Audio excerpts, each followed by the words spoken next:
Welcome to San Diego Integral, October 22nd, 2022. Today's presentation is titled A Theory of Everything in 3 Easy Steps, presented by J.P. Jakonen. And now today's host, Kathleen Andrews.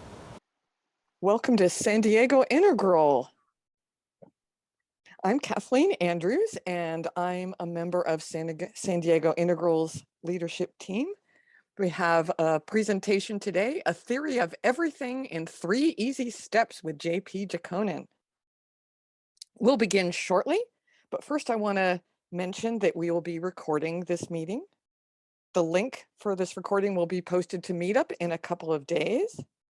And at the end, they'll also have the slides available on J.P. Jakonen's website. He'll tell you about that towards the end of the meeting. So you don't need to do a whole, I tend to take screenshots as I go along and take notes on them, put them in a PowerPoint, but you'll have you don't need to be frantic that way. You can get the whole slideshow at the end. And so we will be posting the recording to YouTube to watching it later and accessing it easier, or if you have friends that you want to recommend this to, they can be able to find it easier. If you prefer not to be seen on that video, you can just turn off your camera and type in any questions you have in the chat box. But we will have breakout groups, so we would like you to definitely have your mute off and your video on in the breakout group, so we can have a intimate discussion with the other couple people in your breakout room. Because we do like to see your faces and really get to know each other. This is partly what we're about, doing the best we can to see people from a couple thousand miles away or 10 miles away and all feel like we're in the same room. You can find all of our event info on our website at sandiegointegral.org. We're on Meetup and Facebook. You can find the links for those sites, those social media sites on our website. Please join one of these groups. That way you'll automatically be notified when a new event is added. And we've got a busy and active schedule coming up, which we'll talk about at the end. If you ever have questions or comments about these meetings, you're welcome to contact one of the people on the leadership team, either through Meetup or Facebook. You can recognize us. There's Jerry Golick, our co-host, who put together that wonderful video and keeps us up to date with that. Tom Habib, he helps us find a lot of our speakers, and Eli Mays, who's in a big, very high attendance in the integral world. Tom will be talking a little bit about in our announcements about our plans for the coming for November and going forward. We'll give him time for that later. Finally, we invite you to make a small donation for today. Donations help cover our meetup fees, web hosting, and we are not quite sure when we're going to be going hybrid, but we would like to have a couple $1,000s of equipment for when we're probably doing 2 locations, an Orange County location and a San Diego location in person, and welcoming people from around the world. We'll need some technology to make those living room conversations happening. And there's a way to make the donations through sandiegointegral.org website. Onto the housekeeping details. We will have an Q&A today, 2 hours from now, depending what time zone you're in. Here in Southern California, Pacific time, we're meeting from 10 to noon. So about noon to 12:30 or so, we have an after party. During that Q&A, and I believe our guest speaker today has expressed his willingness and enthusiasm about joining our lauded after party for more Q&A. During that, you can unmute your mic to speak, or if you're more comfortable, you can raise your hand and we'll all recognize that and call on you in turn using that raise your hand button. It's down in the lower bar of your Zoom screen, and one of our hosts will call on you. If you're on your laptop or desktop, this button is at the lower edge of your screen. If you're on a phone or tablet, you may need to touch the screen to activate the menu, and you can find the raise your hand under more. Looks like Kathy froze. So we'll hang on for just a minute. JP, would you like to introduce yourself while we're waiting to see if Kathy comes back online? Sure, why not? Why not? Thank you, Eli. So, a quick introduction here. Maybe I'll tell a little bit more in detail later. But my name is JP Jakonen. I'm from Finland. I'm a philosopher, writer, and I have a PhD on Ken Wilber about his work as a spiritual innovator. I did the PhD on Department of Religion, Religious Studies, Comparative Religion, however they call it these days. And that was 2 years ago, but it was preceded by 20 years of being obsessed about integral theory and especially the practical aspects, the pragmatics of integral theory. So that's the short version. Maybe I'll tell a little bit more later. Oh, Kathy's back. Okay. Of course, I'm glad I'm back. Oh, so because we've got people, a lot of people we haven't seen before, and a lot of people we have. So we're to be especially welcoming and to help us get to know each other.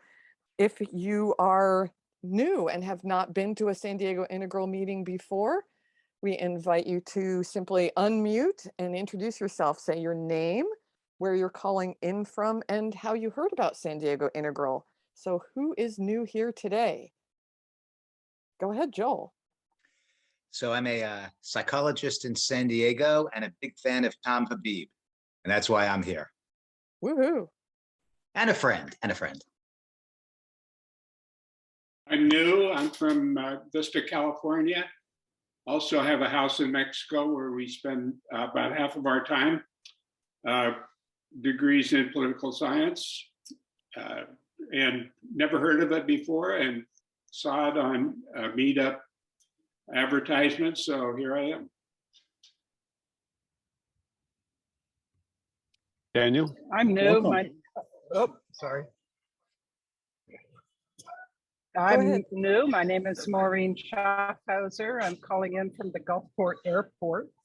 And I have been having a wonderful time meeting with Trudy Quinn, who was the one who's our group leader, and Deborah, and I think there's a couple more folks on here. I'm really looking forward to this. This has been great. I was an applied music major, so don't have any of those high-level brainiac kind of degrees, but I sure am enjoying anything and everything that has to do with this subject. A lot of fun. Thanks so much. So what's the name of the group you and Trudy are in together? Trudy, you want to do, is there a name of our group? We get 7 or 8 gals together a couple of times. Yes, the name of our group is called Ground of Being. Am I Here's there? what I found.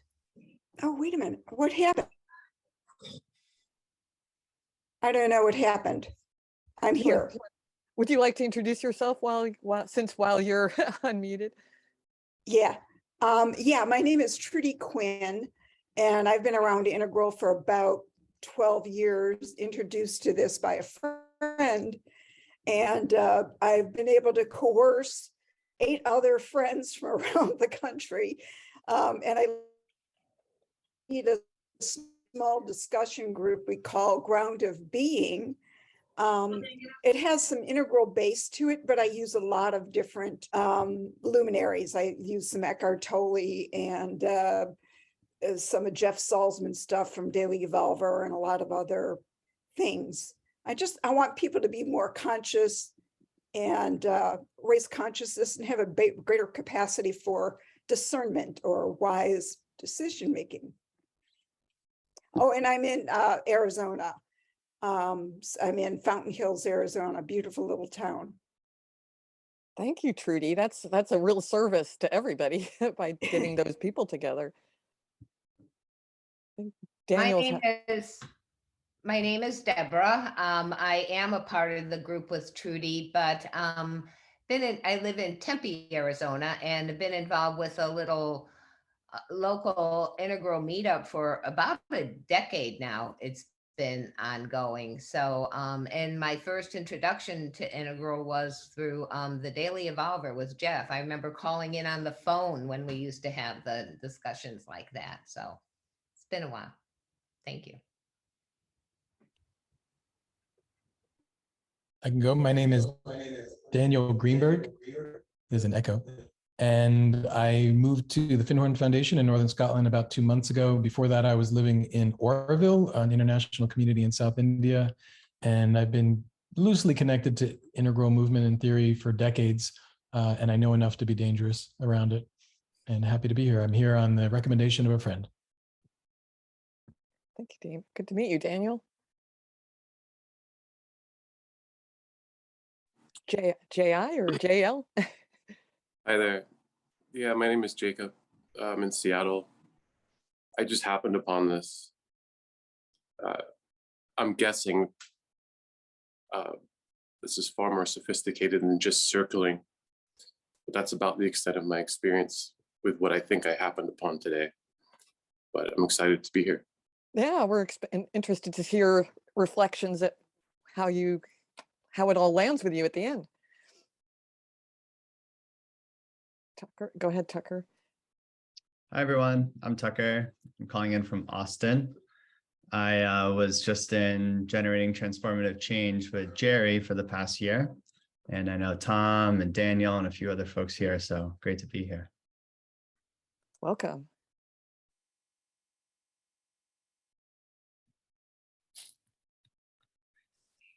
Yeah, here I'm Joachim.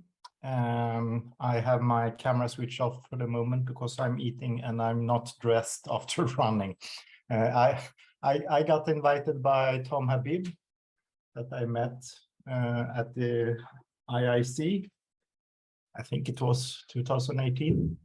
And yeah, I've been involved in a little bit of different kind of integral stuff. Where are you calling from? Yeah, from Stockholm, Sweden. Great. Welcome. Ellis Angela.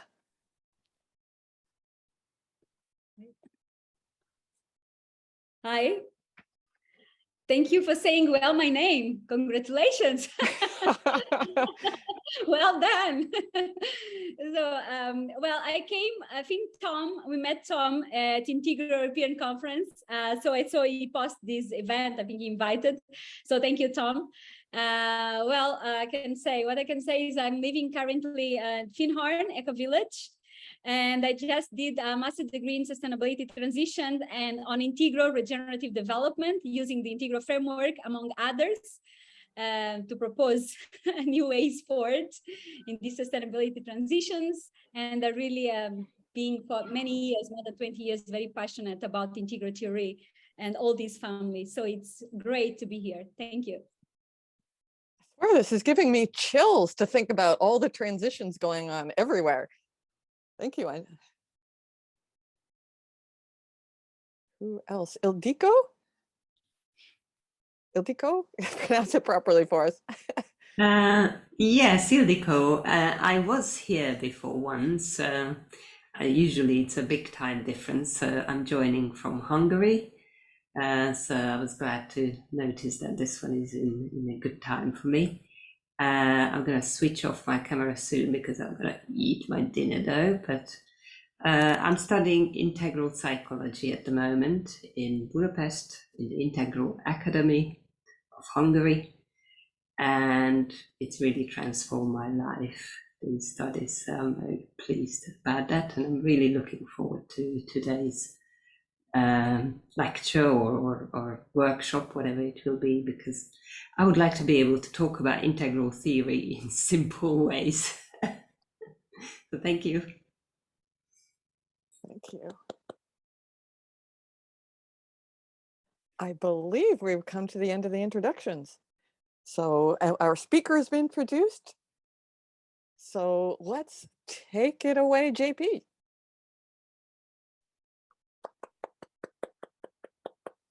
Yes, thank you so much.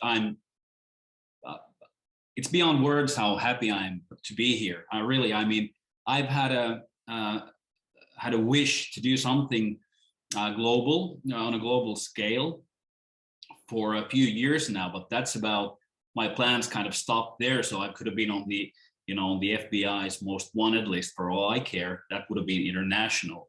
But this is super. I mean, such a lovely group of people. I'm going to take a cue from a special friend of mine, Mr. Fred Davis, who usually opens his Sunday satsangs by greeting everybody.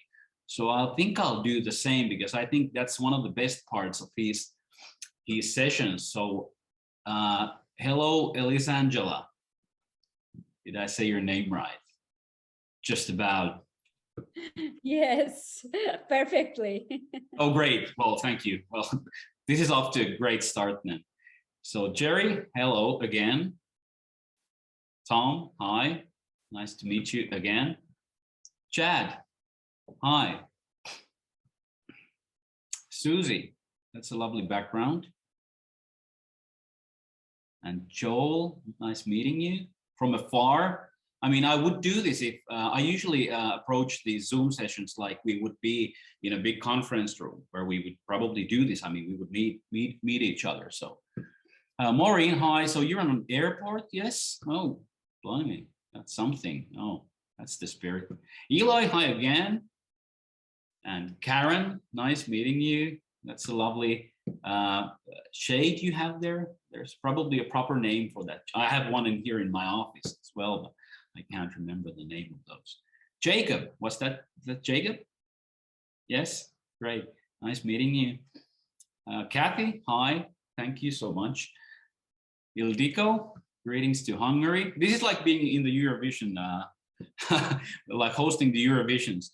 Deborah, hi. Hello. Nice meeting you. You're outside getting some sunshine. Here in Finland, it's very dark. I tell you, it's very dark here.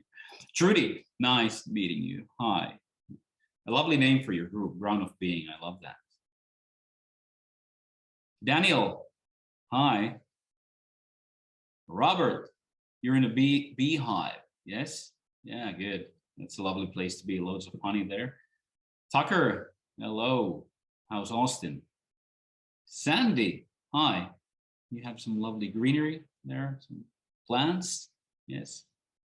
Ulo, hi. You have a proper Scandinavian name. I love that. Yeah, that's good. That's good. Angelica, hi. And Derek, you're also outside.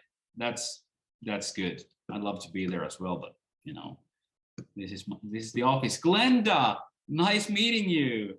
Yes, you're driving. Drive safely. Yes, good. Lovely that you're here. Anna, hi. Derek, and I mentioned Angelica and yes, Tuula, moikka. That's the Finnish hi, moikka. And Joakim, hey. Hey, that's the Swedish version. Anna, hello. Oh my God, we have so many people. Wheaton, hi. I cannot see your face, but I can see your name. Marjorie, hello. Nice that you're here. Mary. Markus, moikka. Markus is also Finnish, so I can say, oh, hi. Moikka, kiva nähdä. That's Finnish for nice seeing you. Mary, hi. And Dr. Fejgovsky, I hope you're not in the middle of a surgery there. And Karen, hello. Patty, hi. Joy, and Jules, and Jonas. Great. We're all here. So let's get this thing started. According to my calculations, I'm probably the worst person in the world to take any sorts of time-based calculations. Just ask my wife. I'll get this thing started. So what we'll do today is this is going to be a mix of a presentation, workshop, what have you. Kathy said in the beginning that we were going to have a Q&A thing in the end, but please do feel free, at least on my behalf, at any moment to raise your hand and ask a question.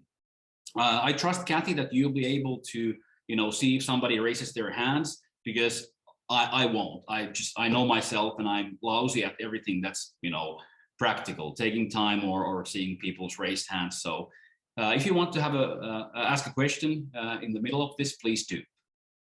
What I'll do is I'll show you some slides, and then we'll have some questions in the as we go along. But let's just start. So the first practical thing here is I'll try and share my screen. Oh my goodness. Let's see how this goes.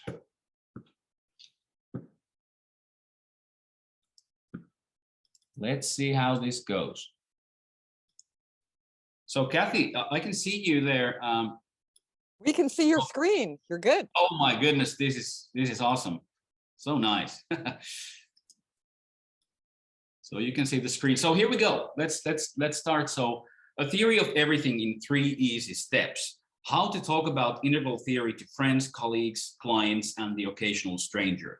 This is the title of the presentation, and I know we have people who are in various stages of getting to know integral. So there are people who are, as let's see, as Daniel said, there are people who know enough to be dangerous. And then there are people who are just maybe getting started, getting into integral theory. So I'll try and make this as useful to people on every level. And it actually doesn't matter on what level of knowledge you are regarding the integral theory, because the thing that we're going to talk about today is basically how you can speak about integral theory to people who have perhaps never heard about integral theory. And that is not as easy as it sounds, as everybody who has ever tried to do that knows. So the topic and why I think it's important. I went to London last weekend with my wife and friends. And as everybody who's ever been to London knows, the London Tube is an interesting place to be. It's notoriously hard to fathom, but the map of the London Tube is very clear. It's made by a gentleman called Harry Beck.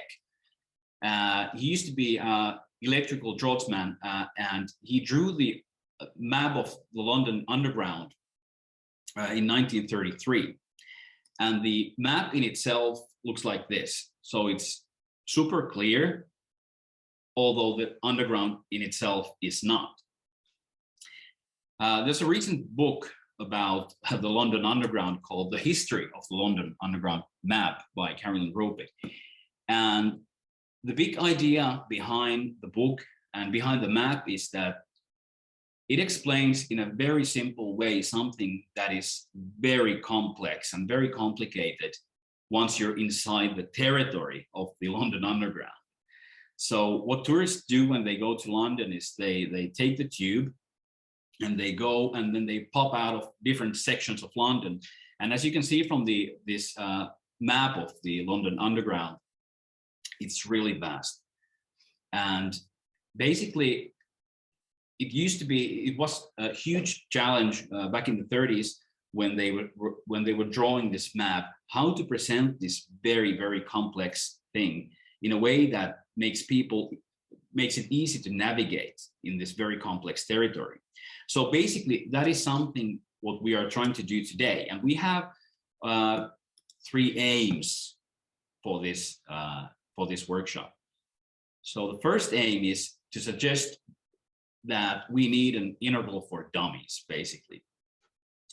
We need a map that helps us to convey what the integral theory is in a way that's as elegant and as simple as the London Tube map. The other aim for today is that, oh, yeah, here we go. So this is a book that I'd love to have had way back when I got into integral theory. So this is basically our first aim for today. Also, what we're trying to do is to present an intellectually portable version of integral theory. That's a phrase that I think either me or Kathy coined when we were discussing before this presentation, to have something that's intellectually portable. So we'll try and present one such map, one such version of this integral for dummies today. And to find out some applications and look for the next steps together. So this is something that I'm really looking forward for us doing together, discussing about this, how we could use this, this map that I'm going to present or some other versions of integral for dummies, and how they could be useful in our professional lives, in our daily conversations, what have we. Okay, so I guess the starting point for this was an article I wrote for a journal called Futures, which is a future studies journal. And I wrote an article with, it was titled Carrying Fire. And it was like an appraisal of Richard Slaughter, who's a big name in the field of future studies. And in the article, I suggested that metaphors, heuristics, and mnemonics are these cross-cultural ways of transmitting complex phenomena in a concise way. So, oh, too much text. Let's illustrate this. So in the article, the carrying fire as a metaphor in the title of the article referred to the fact that for us humans, this thing, so evolution of anthropogenic fire, as they call it, took a lot of time. So basically what we had at first was sticks and stones. And in the end, after a few 100,000 years, we had simple ways of carrying fire, which made a huge difference in the evolution of our species. And what I argued in the article is that we need to do the same thing with intellectual innovations, intellectual or spiritual innovations. We need to make them portable. We need to make them philosophical carry-on luggage, so to speak. When I travel abroad, I always use a carry-on luggage, so I don't need to wait for my luggage to come to this thing where you pick up the luggage, but I always use a carry-on luggage. I think we need to do the same with intellectual innovations, such as integral theory, for example. I did have some props though. So this is an example of something we can use to carry fire. I don't know what this is called in English, but in Finnish, this is called tulus. And you can do this with this. You can start trying and make sparks with this, and you can actually make sparks with this, as you can see. But it's not a good way to carry fire with you. So what do you do instead? You carry this. It's a lighter, probably not working. Oh, it's working, yeah. So this is a version of something that we can use to carry an idea, an innovation in our pockets. I think integral theory suffers a bit. And if I'm being honest, it suffers a lot from not being yet intellectually portable. It's not yet this. It's not yet a lighter that we can put in our pockets and take out when we need it in order to make everyday life easy. It's getting there, but there's still some problems. So there's one problem is what I mentioned in the article as the problem of translation. So for a complex phenomenon to become useful and to be involved in what a philosopher called Nicholas Rescher says, pragmatics of betterment, it should be translated into a form that retains the idea, but presents it in a simpler fashion. For example, discovery and control of fire by humans, which was a long and convoluted process starting approximately about 1.5 million years ago. And it culminated in a small pocket-sized lighter. So like the fire that we now carry in our pockets, the endurance and participation of any complex phenomenon in our day, in our day-to-day living, is dependent on whether we can grasp their essence and function without too much headache. So it may sound trite, but I argue it is the opposite. The simplicity on the other side of complexity escapes the hasty mind. But wait, there's more. So questions of translation from one language to another, they're pretty straightforward. I've translated 3 of Ken Wilber's books into Finnish. There are translations between levels, and it's not simple, but it's doable. But translations across levels, where the original complexity of the idea, like anthropogenic fire or integral theory, it needs to be retained, the original complexity, but the structure or the form needs to be simplified or condensed, like in a lighter, for example, or a conceptual device. And these things require proficient and proper hermeneutics, that is understanding or interpretation of the original text, idea, or concept to be translated, as well as and this is my term, universal cultural donor, or a vehicle through which this translation is conveyed. So these universal cultural donors are something that everybody understands, that are easy to grasp. They are something that doesn't require fancy degrees. And here's the problem, I think. Integral theory in itself, even though it doesn't require a fancy degree, it does require a certain level of understanding, a certain level of handling complexity, a certain level of understanding paradox, and the ability to live with paradoxes. And also it requires at least a sense that there's more to life than the surface, with what Wilber calls the flatland. So we need to be at least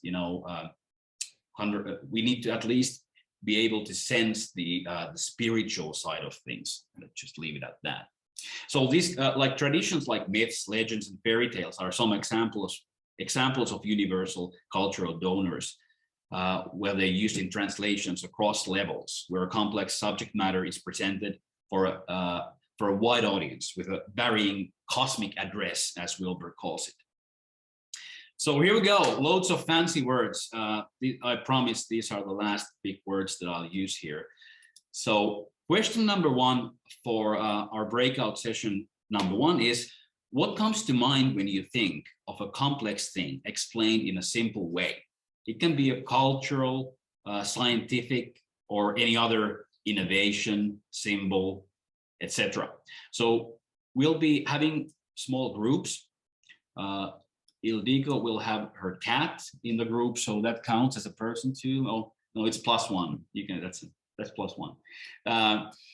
We'll try and come up with the top 3 of these complex things explained in a simple way. I'll give just 2 quick examples that I just, this just came in post yesterday. So this is by Keith Martin Smith. He's a Zen priest. This is his latest book, When the Buddha Needs Therapy. And I think just the title alone of this book is a very great example of presenting a big idea that spiritual practice does not solve our shadow issues in a very, very simple manner, or even the picture alone. Here's another one. Then we'll have these breakout groups. So this is Monopoly. I'm losing Monopoly money. It's dropping, but I nicked this up from our kids' shelf. So Monopoly is a great way to present what basically capitalism is all about, in both its dangers and also in its good sides. So these are 2 things that came to my mind before this session. But Kathy, you can do the tech thing and I'll stop talking.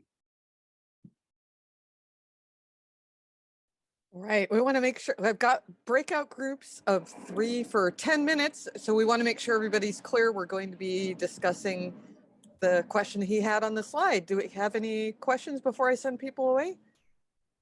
I put it in the chat, so if you need to reference the question, you can see it in the breakout room. Yeah, that's good. I'll do that. Just a sec. All righty. I put it in already, JP. Oh, you put it out. Thank you so much, Elon. Yeah. Thank you. All righty. If you have your screen off, you want to turn your screen on and have a good conversation with people. See you in a few minutes.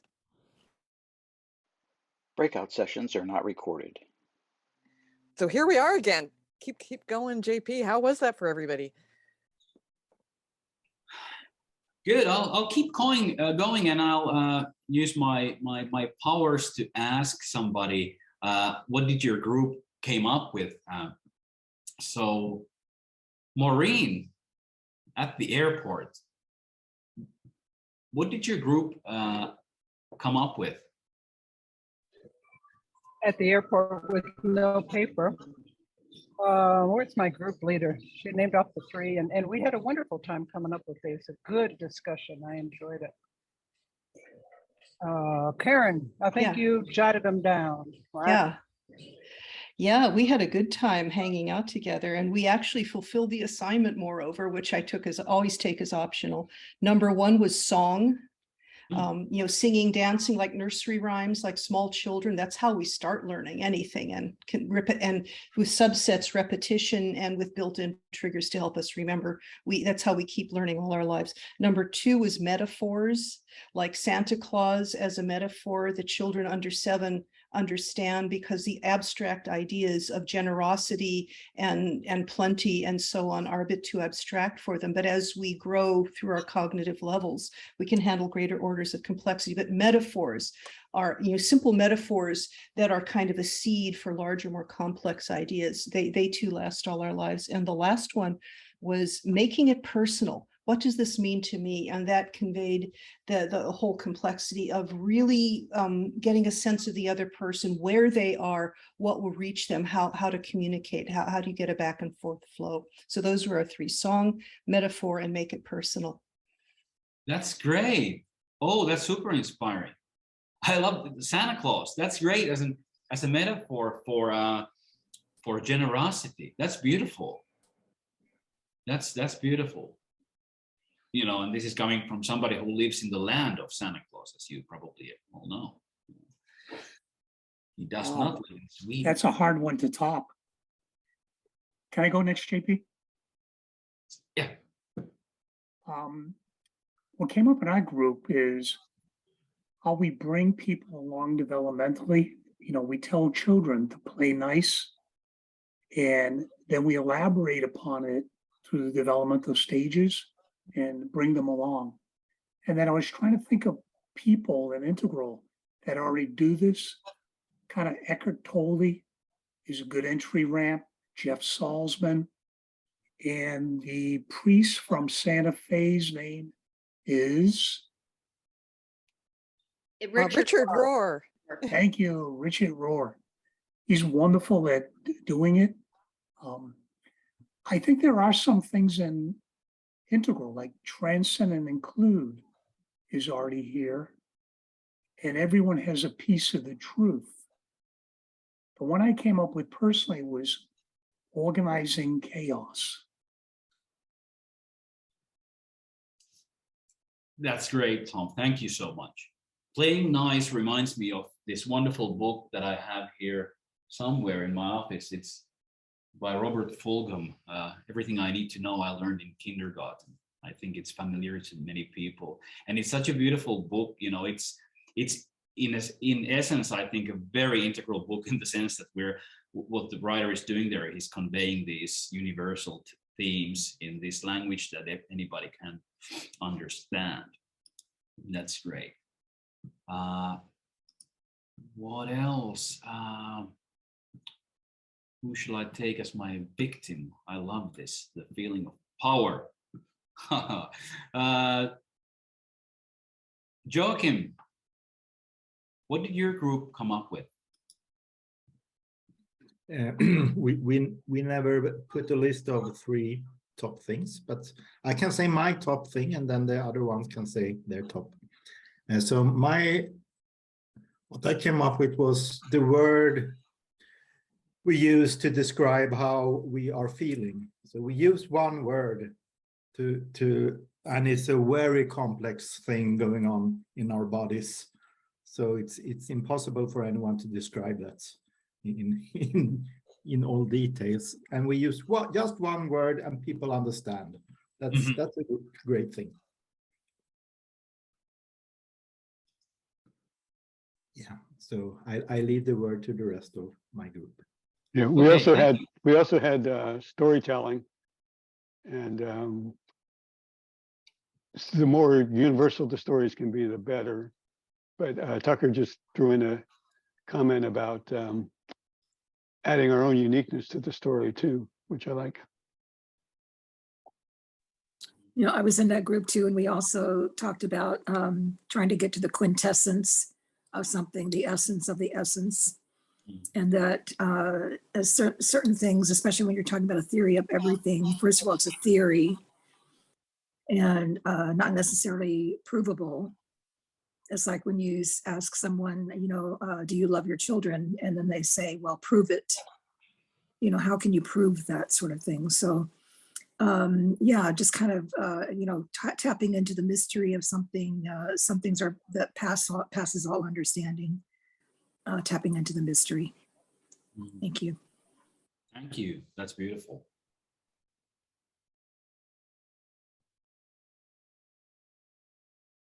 That's beautiful. So we didn't mention this, but it just occurred to me, like pictures we can convey a lot with the picture or drawing. Like the map you did with the tube. Yeah. And in our group, we mentioned these political satires, these very simple, you know, one picture satires that you can see in the newspapers that convey this complex, you know, ongoing political phenomenon with just one picture, usually without words even. Yeah. That's great. Oh, that makes me think of, like, instead of the Integral for Dummies, the comic book version of Integral. I'd love to see that happen. I mean, it's like the book Reinventing Organizations by Frederick Laloux, where you have this, you know, huge textbook version, which took me about a year to go through, and then we have this beautiful illustrated version, which gets to the heart of the matter, and I think it's the better one of those two, the one that I always recommend everybody read when they're, you know, working in leadership in an organizational position. Yeah. What else? I think this is highly valuable, because what this does for us is we're buying into the whole notion of that we need to condense these things, these complex things, into simple ways. I can say a little bit from my group, Olof here. We were talking quite a lot about the process of analyzing and understanding, and then yes, come up with some condensed understanding, and then tell that to others. But my example that I mentioned was like in the science world, understanding an extreme amount of complexity regarding matter, with the understanding that matter consists of atoms, and so you like need a deep understanding to appreciate that and be able to use it. But there's so much complex chemical and physical properties that you can derive from that understanding, even create new materials that never existed before. Yeah, that's great. And think about the picture of an atom, which is kind of like the same as we see planets, where we have these, you know, electrons circling the atom. It's a very simple picture which conveys something that's hugely complex. But everybody, you know, even my kids who are in school, they learn it and they can, you know, understand it. Yeah. Yeah, and then you would go further, you see that it's not really electrons orbiting the atom, but it's more energy levels and so on. But you can use the image and reinterpret it. Exactly. And that's the thing, as we convey these cultural ideas, theories, artifacts, in order to do something useful in the world, we need to have these approximations, and we need to approach them as if they were true, right? Yeah. And that's the thing. Right. Yeah, Daniel, please, you have your hand raised. I'm surpassing myself. I can see a raised hand in Zoom. Please. So we were speaking of images, and one that came up in our group was the image of the Earth from space, which of course was an incredible scientific achievement. And it simplified a huge amount of complexity to be able to see it as one thing. And so I think often simplifications or contextualizations help us step out and see something in a larger way. And of course, it didn't absolve the complexity. In fact, it allowed us to go deeper into that. So it was also very useful to draw us into that and a relationship to it, as well, as someone said earlier. So yeah, the image of the Earth from space, I thought was an interesting one. That's great. That's great. I remember having this globe on my desk when I was a kid, and seeing this very complex, if you were, to traverse in the actual territory of the Earth, of the planet Earth, it would take you months, years, but you can just see and turn it around and see the whole complex thing just in your fingertips. That's a great thing. Yeah.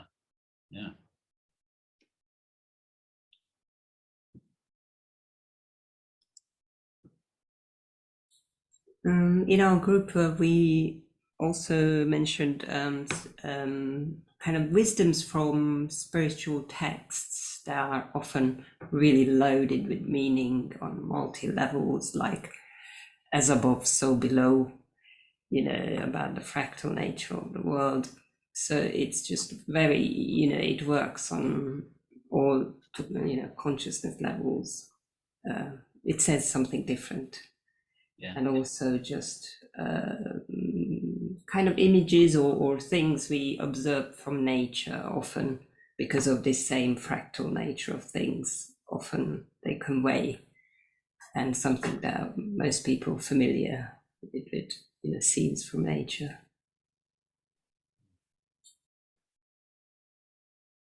Yeah, that's great.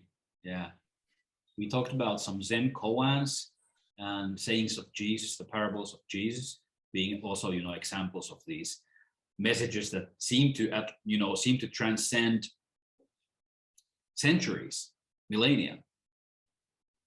They did something right there. Yeah, that's good. I really like and something.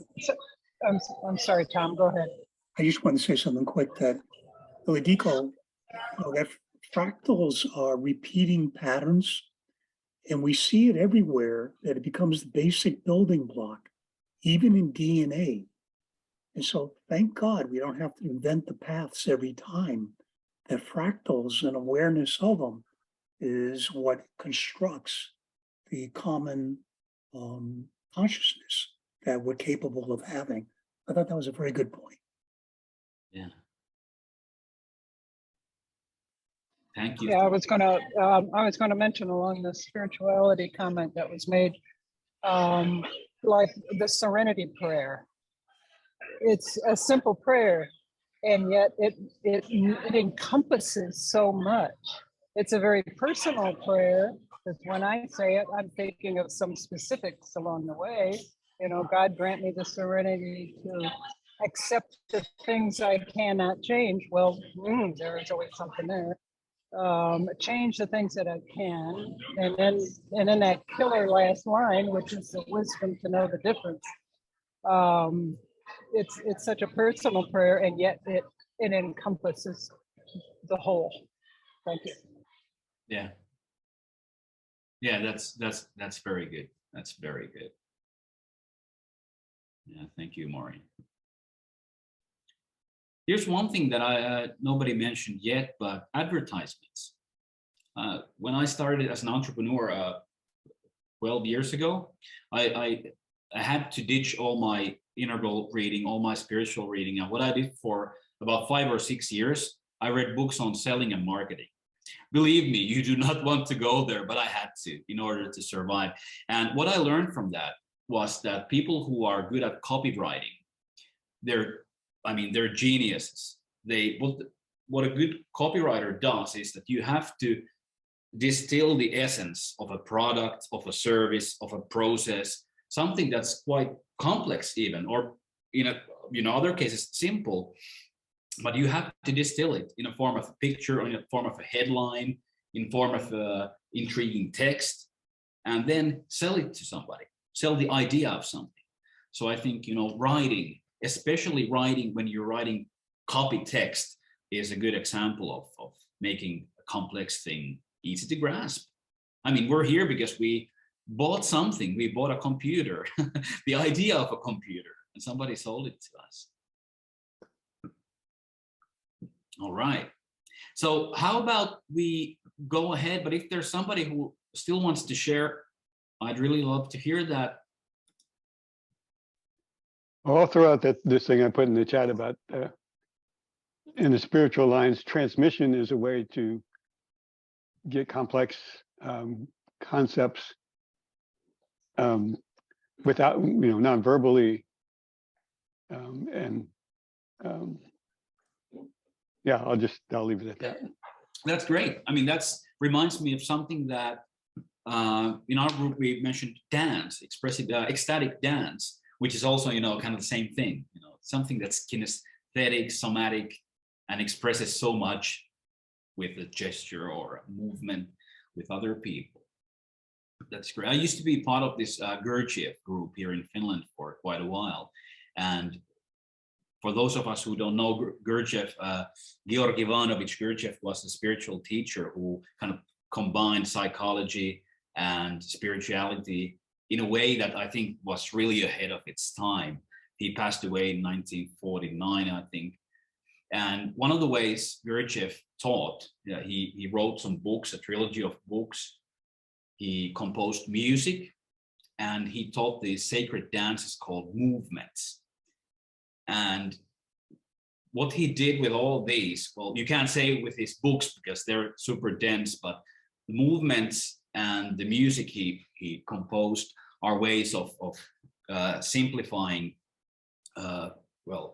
huge, complex spiritual teachings in a way that's accessed through other means than our intellect, especially the movements. We had teachers from all over the world teaching these sacred dances and these rhythmic movements that are done together in a class with other people. And that was quite something.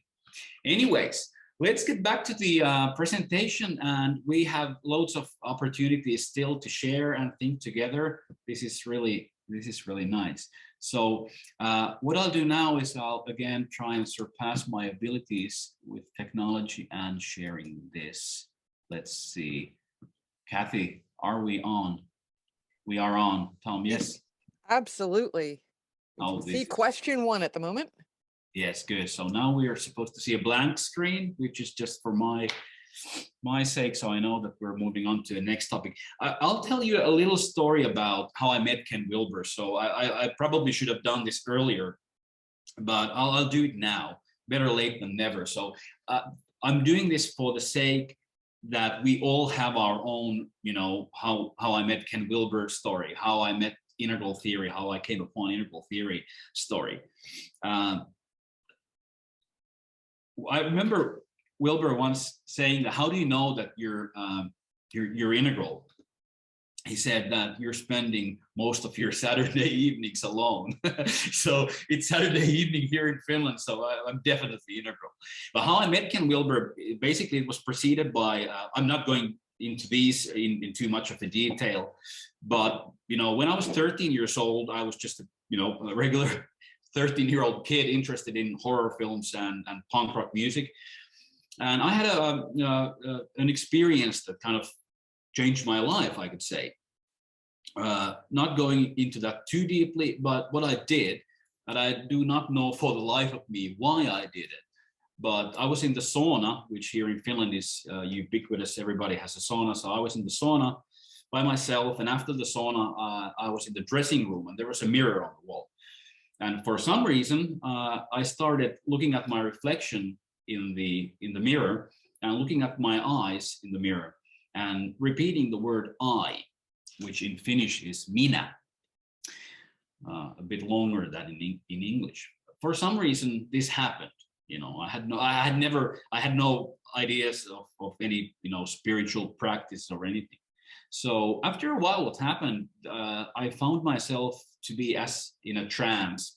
This repeating of the word I continued, and the sense of a separate me dissolved in a way that the sense of time dissolved, but most of all, the sense of a separate person dissolved. And after a while, it got really scary because, you know, you're 13, you have no idea what's, basically you're on an acid trip without taking any acid. And what happened is that it started feeling a bit scary. So I had to remember my personality back into existence. So I had to remember, in order to come back from this state change, I had to remember that my name is JP. I'm 13 years old. I live in this small town in Finland. I have a dog. This is the dog's name, and I like horror films. And I had to call out as a last resort to my mom, who was upstairs at the moment. And I called mom, and she said yes. And then I snapped back into, you know, like back to being me. The personality snapped back. But it was kind of like something with the toothpaste is out of the tube. You can't put it back there. So that was kind of that moment. It couldn't go back there anymore. But for, you know, for the next years, it just retained as a memory of something that had happened. And then when I was 18, I had my first girlfriend. We broke up. And then I found out in a quite Buddhist way what is suffering. And I suffered so much that I kind of entered into this almost philosophical inquiry into what is suffering. I mean, it wasn't an intellectual inquiry, but it was a phenomenological inquiry. I mean, I'm suffering. How can I make this stop? Because I really need to make this stop, because I'm going to die from this suffering if this doesn't stop. So that was the other experience that kind of led me eventually to Ken Wilber. So the question of suffering and finding some answers through my own inquiry at that age, which was basically through honesty. I mean, I had this revelation, I could say, after 4 months of doing this inquiry, that honesty, God, and love are the same aspects, or different aspects of the same thing. I didn't know what this thing was, but I knew that they were the same, like pathways to this one thing. But I was 18, 19 years old back then, didn't know what to do with my life. So a few years went by being unemployed, you know, not knowing what to do, until I came upon this subject in the university called religious studies. And then these things started to click. I can guess, okay, in this, you know, religious studies thing, you can ask these big questions like, what is suffering? What is wisdom? And just by a very, very lucky coincidence, after the first year of being in an academic environment, not, you know, which was at that point in the early 2000s, either completely postmodern in its orientation, which was, you know, saying basically that religion is a social construct, period. Or then it was cognitive in its orientation, saying that religion is a byproduct of, as Wilber says, badly digested piece of meat, or you know, just brain waves. Or there were these books called Faces in the Clouds, which was by Stuart Guthrie, I think, about this theory that we tend to anthropomorphize religious phenomena. So basically, in either way, religion was approached like a bug in a jar, basically. Either a socially constructed bug or a cognitively constructed bug. Then I met Wilber. I was in the university library and I saw this book. brief history of everything.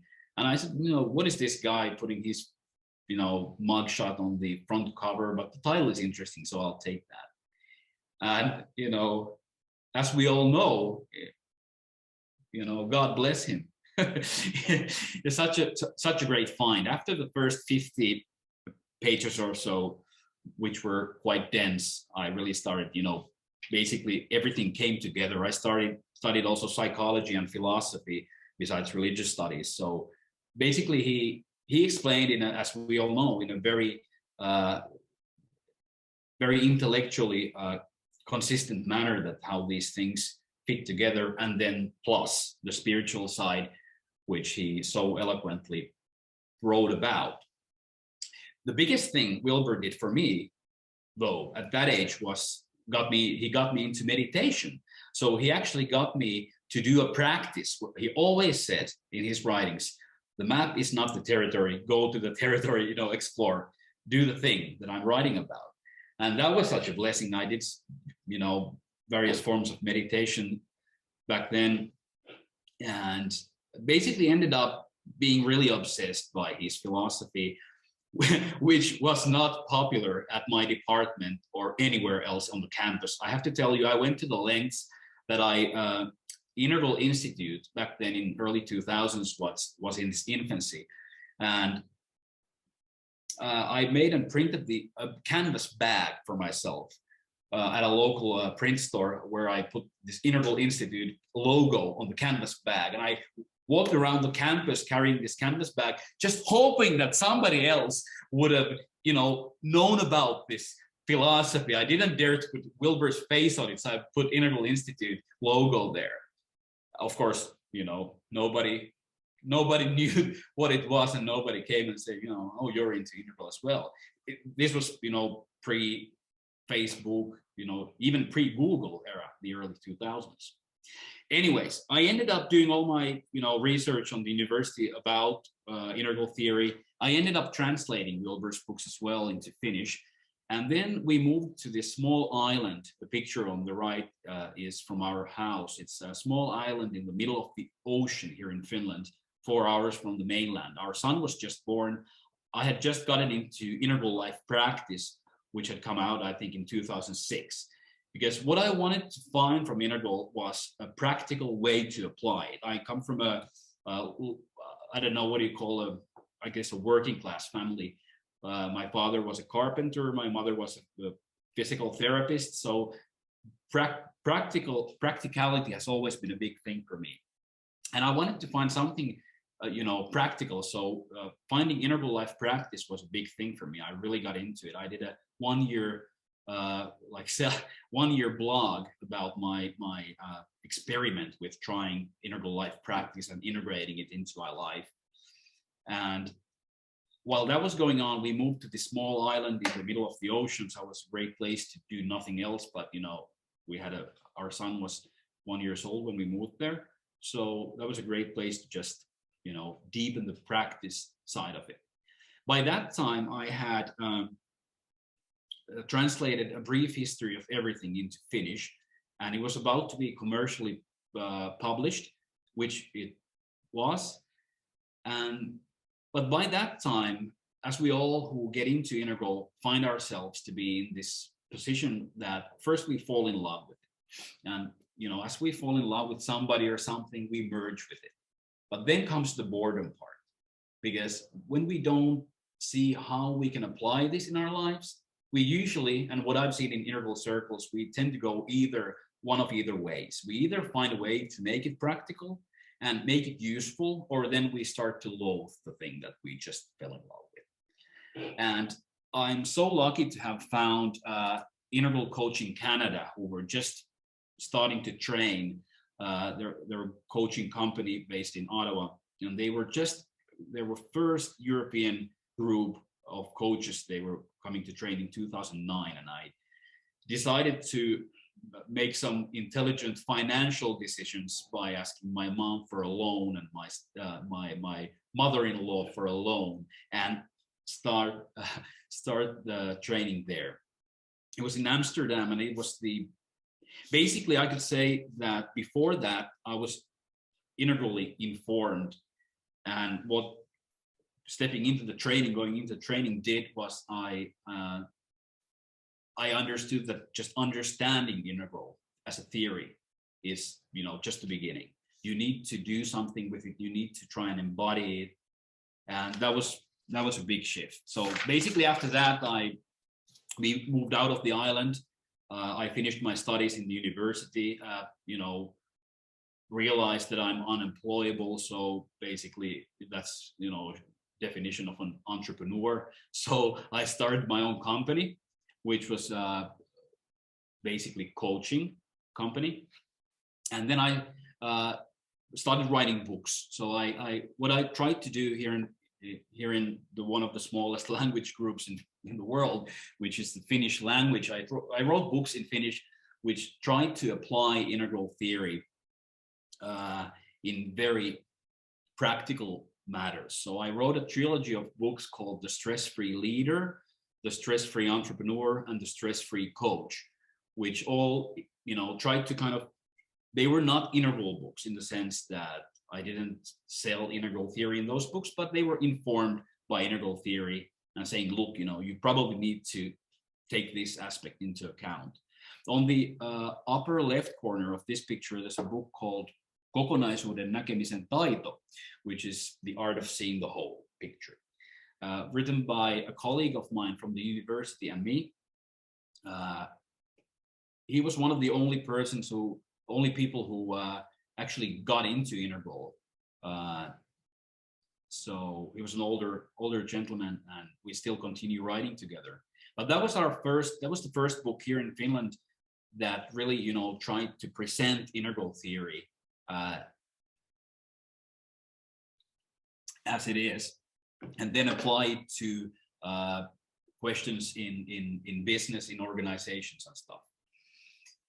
And I also started a podcast. It's a Finnish podcast as well. Well, I try to talk about these matters.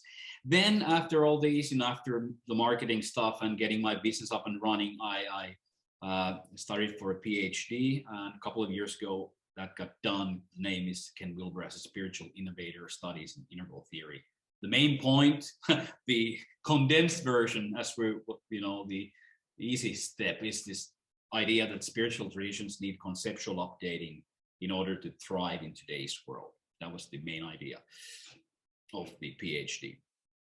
Great. And I also got a note from Ken. He wrote me a just short note that he really liked the PhD, and, you know, that was, I always thought of, you know, can you frame an email on your wall? But, you know, I never did that, but I really like to do that. I actually have had the chance to speak with Ken 2 times on the phone over the years when he was writing Integral Spirituality, and there was this conference call. So I remember waking up at, I think, 3 or 4 a.m. and, you know, calling on the cell phone to this conference call, and I was so excited, just gotten into integral, and, you know, here he is, you know, big man himself, and asking me some questions. What's the he used to, back then they still used the spiral dynamics colors, so he asked something about, you know, what's your sense of yellow level in Finland? I was trying to answer him in some intelligible way. Anyways, and this is just what I do now. Try and fix my Jeep. And there's, I have to explain the one picture in lower right. That's Mayor Pete. Back 3 years ago when I last visited the US, I got to meet him in a New Yorker festival and bought his book. And believe it or not, he actually greeted me in Finnish. He said, "Tervetuloa." That's welcome in Finnish. Such a lovely guy.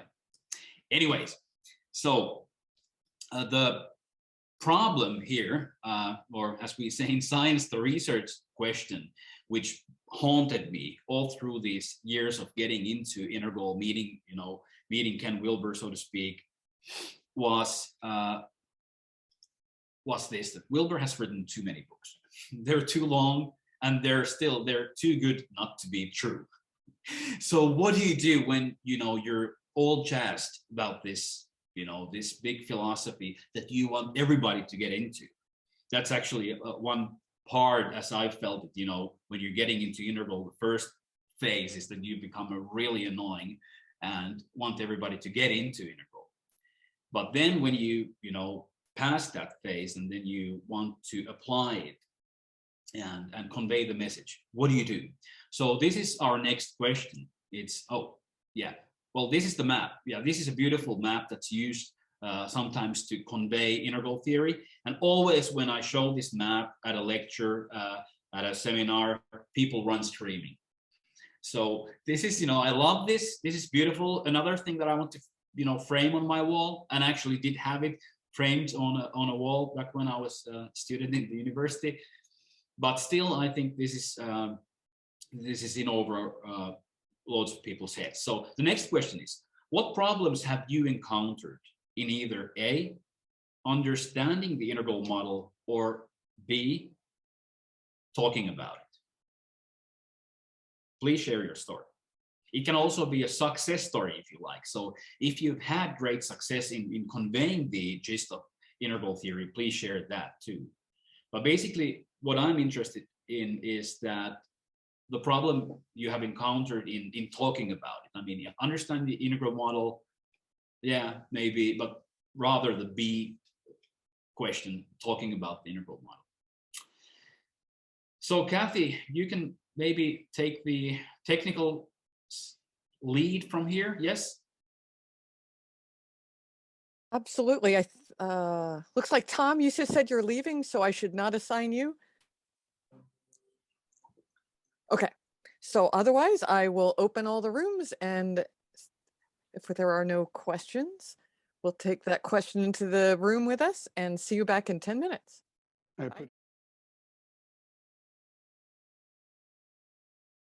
So we are on. Kathy, any words from the technical side of things? Thanks for asking. I think we're good, other than saying it's 11:36 and the best is yet to come.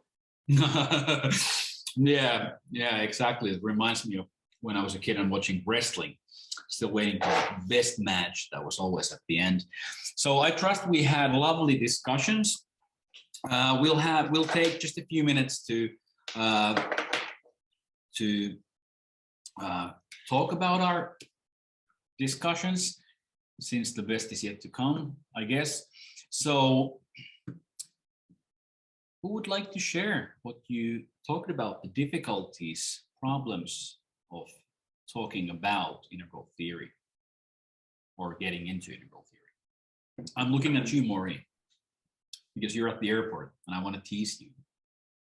Oh, you keep looking at me. All right. Well, I'm going to kind of pitch it from the end of our discussion. We had a really good discussion, but I really saw, you know, we were talking about how do you get on the on-ramp to getting into integral.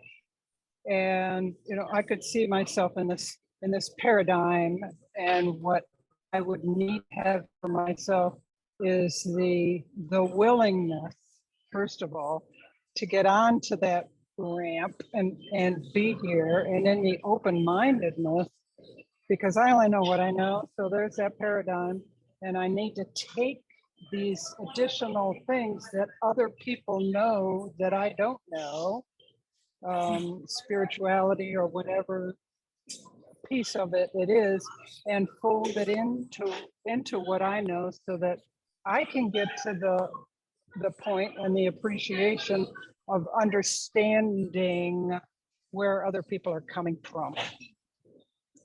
Yeah, that's so that was my end of it, and we just kind of got hacked off at the end. We needed another 2 minutes, a good discussion. That was my piece of it. So I just looked at my team, Trudy, and say, you want to add to that, please go for it. Thank you. Yeah, great. We'll take Trudy, Joel, and Joachim, and then we'll proceed. So Trudy, please. Yeah, okay. So I don't know that we actually came to a concise agreement on this, but your question may be the answer to my dilemma if we get a good answer. As I said, I lead a very small women's discussion group. I have an opportunity to make this available to a women's group here in town called Liberal Ladies, which started with 12 people. We're now 625. And about 125 show up for meetings. I've been after them to let me do a presentation, and the leaders of it, the people who are organizing it, said, I don't know what you're talking about. So they asked a friend, what is it that what is this thing? And she didn't know either. So I'm going to have an opportunity for someone to make a 1 or 2 sentence introduction of me and say, I have a flyer at the back at a table, and that introduction has to be interesting enough to motivate people to come back and talk to me. Help. What I've come up with is take the stress and anxiety out of everyday living. Have a sense of empowerment in your own life so that you are a captain of your own ship rather than a passenger. Yeah. That's great. Thank you. Thank you, Trudy. That's a great example, actually, of a good copy text as well. Okay. Great headline. I love that. Joel, please. So I'll start with the group, and then I'm going to address Trudy's thing. So basically what our group talked a little bit about was how sometimes it's a challenge when you're talking with somebody who's at a different level of understanding of the world, not integral theory specifically, but just kind of the way they perceive the world. And I thought Eloy had a cool idea, whereas he tries to validate where the person's coming from, if you have a sense of it, and then saying, you know what, I can relate to that. I've thought that way too, but here's another way to look at it. And if you validate the person first, perhaps there's more openness to an alternative perspective. What I shared, I'm a psychologist. And so the big thing I share when it comes to integral theory is taking the role of other, you know, which I could describe as kind of like a fancy version of putting yourself in somebody else's shoes. And so the way I integrate it, I say that, you know, the way I look at integral theory, what's really cool is they really are so much less judgmental of different schools of thought in psychology. And so, you know, I sometimes talk about the evolution from egocentric, ethnocentric, world-centric, and Tom sometimes gets pissed. I don't consider cosmic-centric. But that being said, how it changes the way we look at the world. How does this affect me? How does this affect my people? How does this affect the world? And when you look at the third one, you start to see a whole different perspective on, for instance, global warming. One of the things I would suggest, Trudy, that you might want to consider is that psychology has historically been very judgmental of the schools that came before our school. And integral theory takes the wisdom of all different schools of psychology and puts them together to take us to a whole different level. How do you condense that into one sentence? If you think that psychology has a lot to offer you, imagine if you used all of it. That's great, Joel. I love that. That's perfect. That's like a, you know, I would buy that book. There you go. How do I copyright this stuff? Huh? How do I copyright this? I just no. We'll discuss. We'll discuss. There you go. Yeah. Thank you so much, Jakonen, and then we'll proceed. Yes. I was thinking about my context as living in Sweden, and we are quite like a green postmodern cultural society, but most of our like practices when it comes to different business and healthcare, it's very modern and scientific based and evidence based. So it excludes anything that has to do with spirituality. And when you talk about a theory of everything, of course, spirituality needs to be included. So that has been a challenge. And I think that's also expressed, I don't know the name, is it the meta awareness movement or something like that, that it's like integral theory without spirituality. And I think it's, yeah, that's the problem in Sweden, at least, I guess, when it comes to integral theory. Great. So let's solve that problem.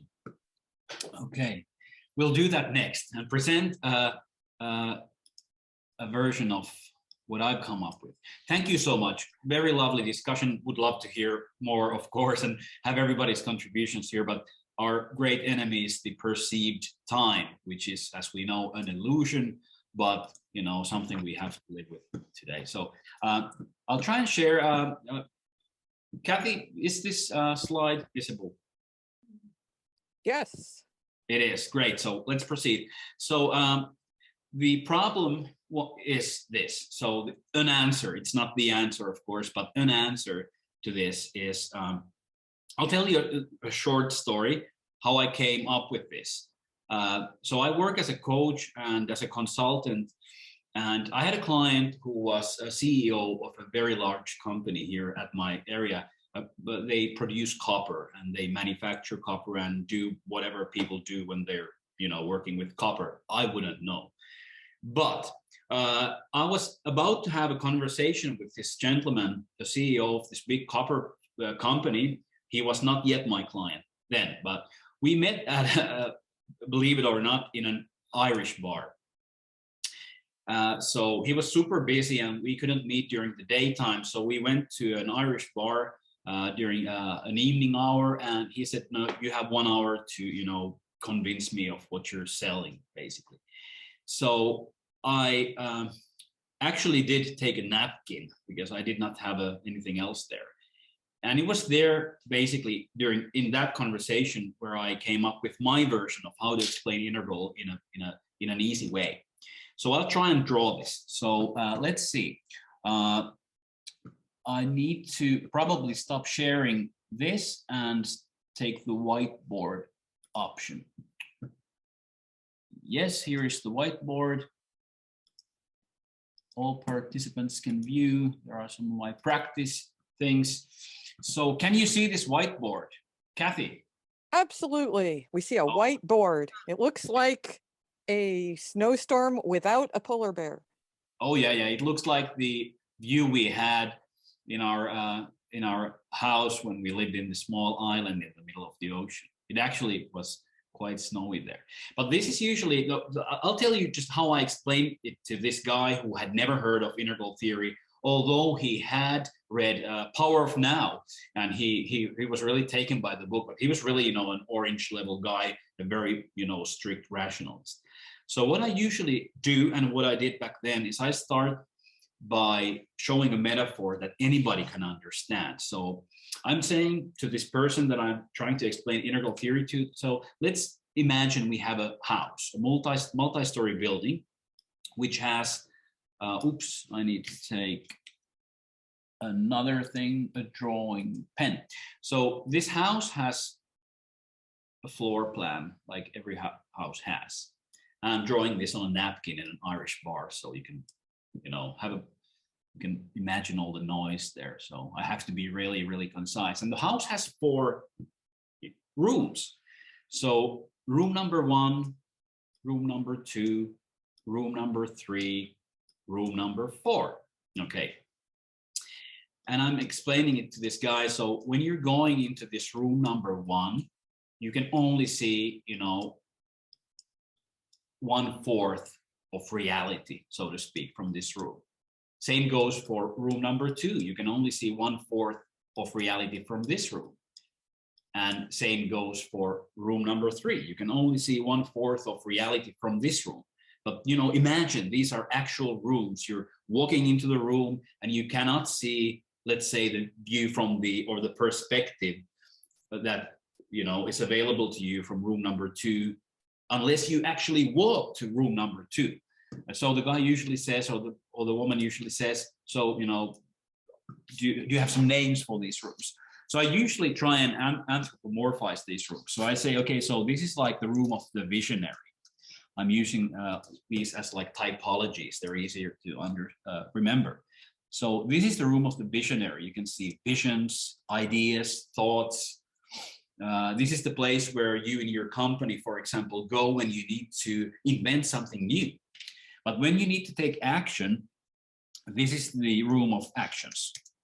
Or I could say this is the room of the action hero. So when you need to do something, when you need to, you know, make a plan, then you go here. And then, of course, you need to have usually, unless you're a total narcissist, then you need to, in room number 3, this is the room of the conversationalist, or the room of dialogue. So these are everyday expressions. I'm not talking about lower right, upper right, what have you, but this is the room of the conversationalist. In order to have a conversation, to share meaning, you need to enter this room, or at least you need to have people who are in your leadership team, for example, who are orienting from this room. And then this is the room of systems, the room of an engineer, let's say. So you can only see systems by going into this room number 4. You can only see actions by going into this room. And at this point, the person is usually starting to get this. Okay, so these are like what, like typologies? And I said, no, you know, they're also typologies, but they're also just perspectives that are already available to us. And this is the place where I usually say, but look, this is horizontal. This is horizontal. This is like, if we would compare this to language, these would be like dialects, okay? But then, and this is where I always say, this is where it gets interesting. So when I said this is a multi-story building, so we need to make this 3D. And I start drawing this again on a napkin. And I'm saying, you know, we need to have a proper house. So in a proper house, we need to have floors. And I use these dotted lines to convey the idea that, you know, it's not the end there. So we have the first level of the house, okay? And I say to the person that, look, if you're standing at the first level, first floor of the house, what do you see? Like in a multi-story building, imagine you're standing there. What do you see? You see your own yard.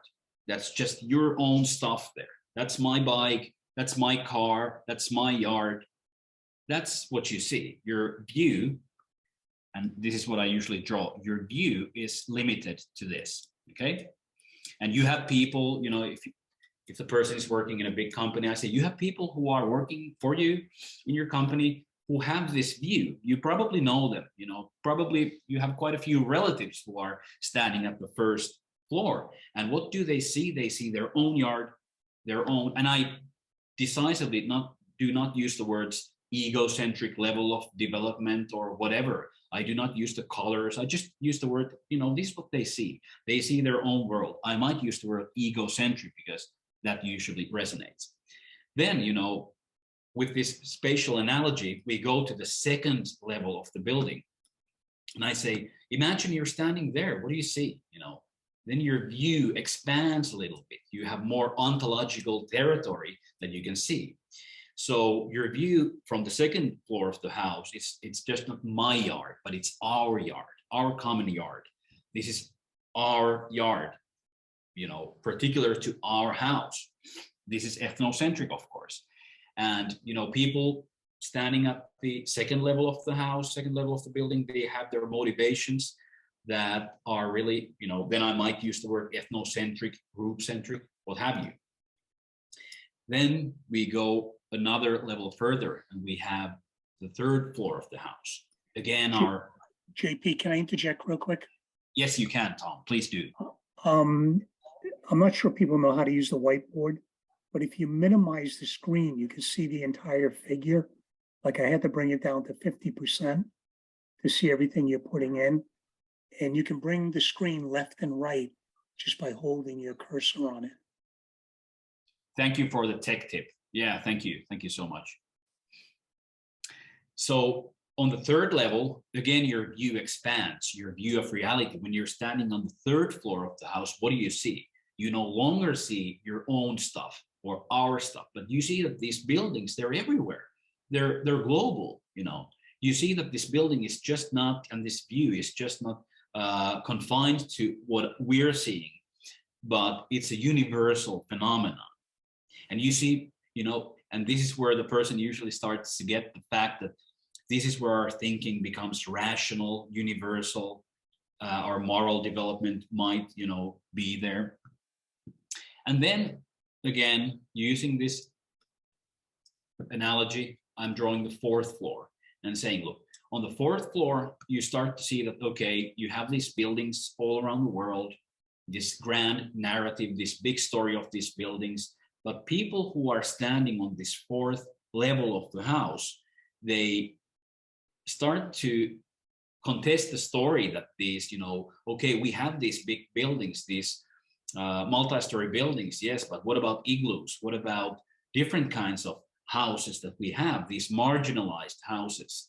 Okay, it's a global phenomenon, but as the way of seeing the world becomes more nuanced, we start to see these marginalized houses, so to speak. And then if the person is still listening and not, you know, have run screaming, I usually draw this line and say, and this is the fifth level of the house, which is sometimes called comprehensive thinking, integral thinking, whatever, the art of seeing the whole, which is the first floor where you can actually be at peace that these are part of reality. And this is usually where I stop. So I'm not making this any more complex, any more complicated, just using these perspectives, having names for them, even making a typology of these quadrants, and then using this spatial analogy. So that's pretty much it, basically. I always draw this. If I do not have a pen, then I'll use my hands. And it's really good because, if we have hands, this is, it's almost as simple as drawing this to a paper. We can point out this ontological territory that these floors allow us to see. And there we go. So now what I'll do with the whiteboard, I'll try and export it. There we go.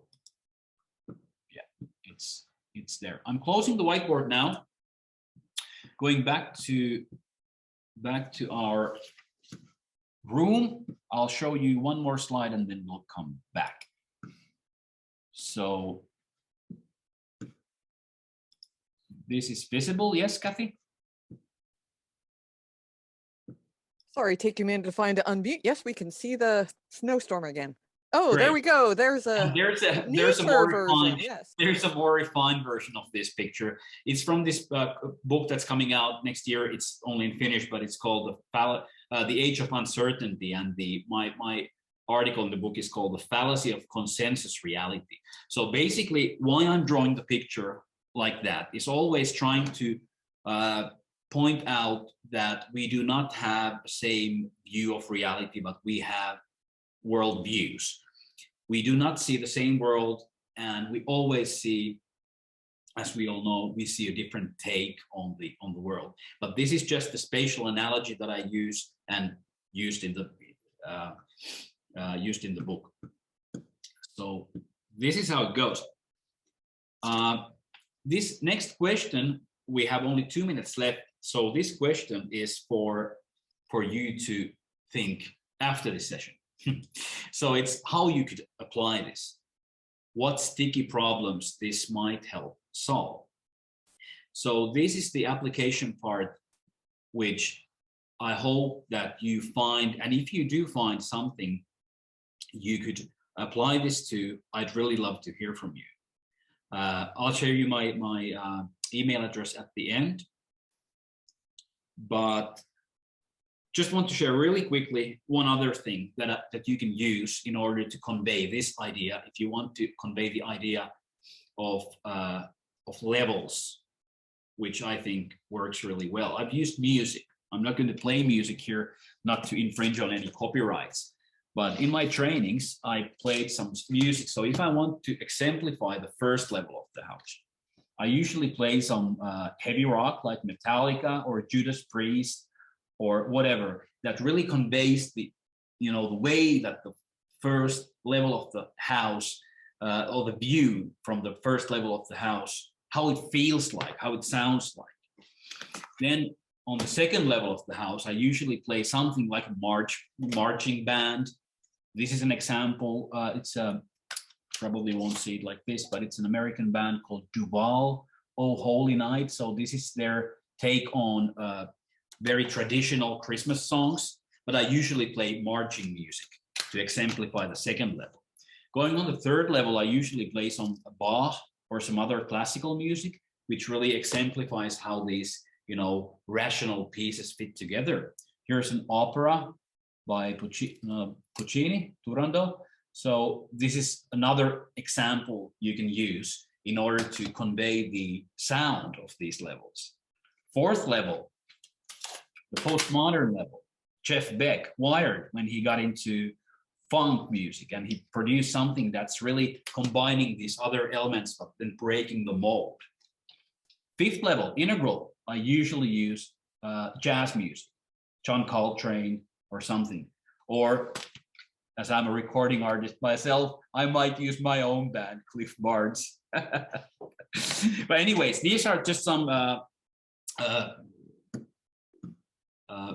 ways to convey this simplicity on the other side of complexity.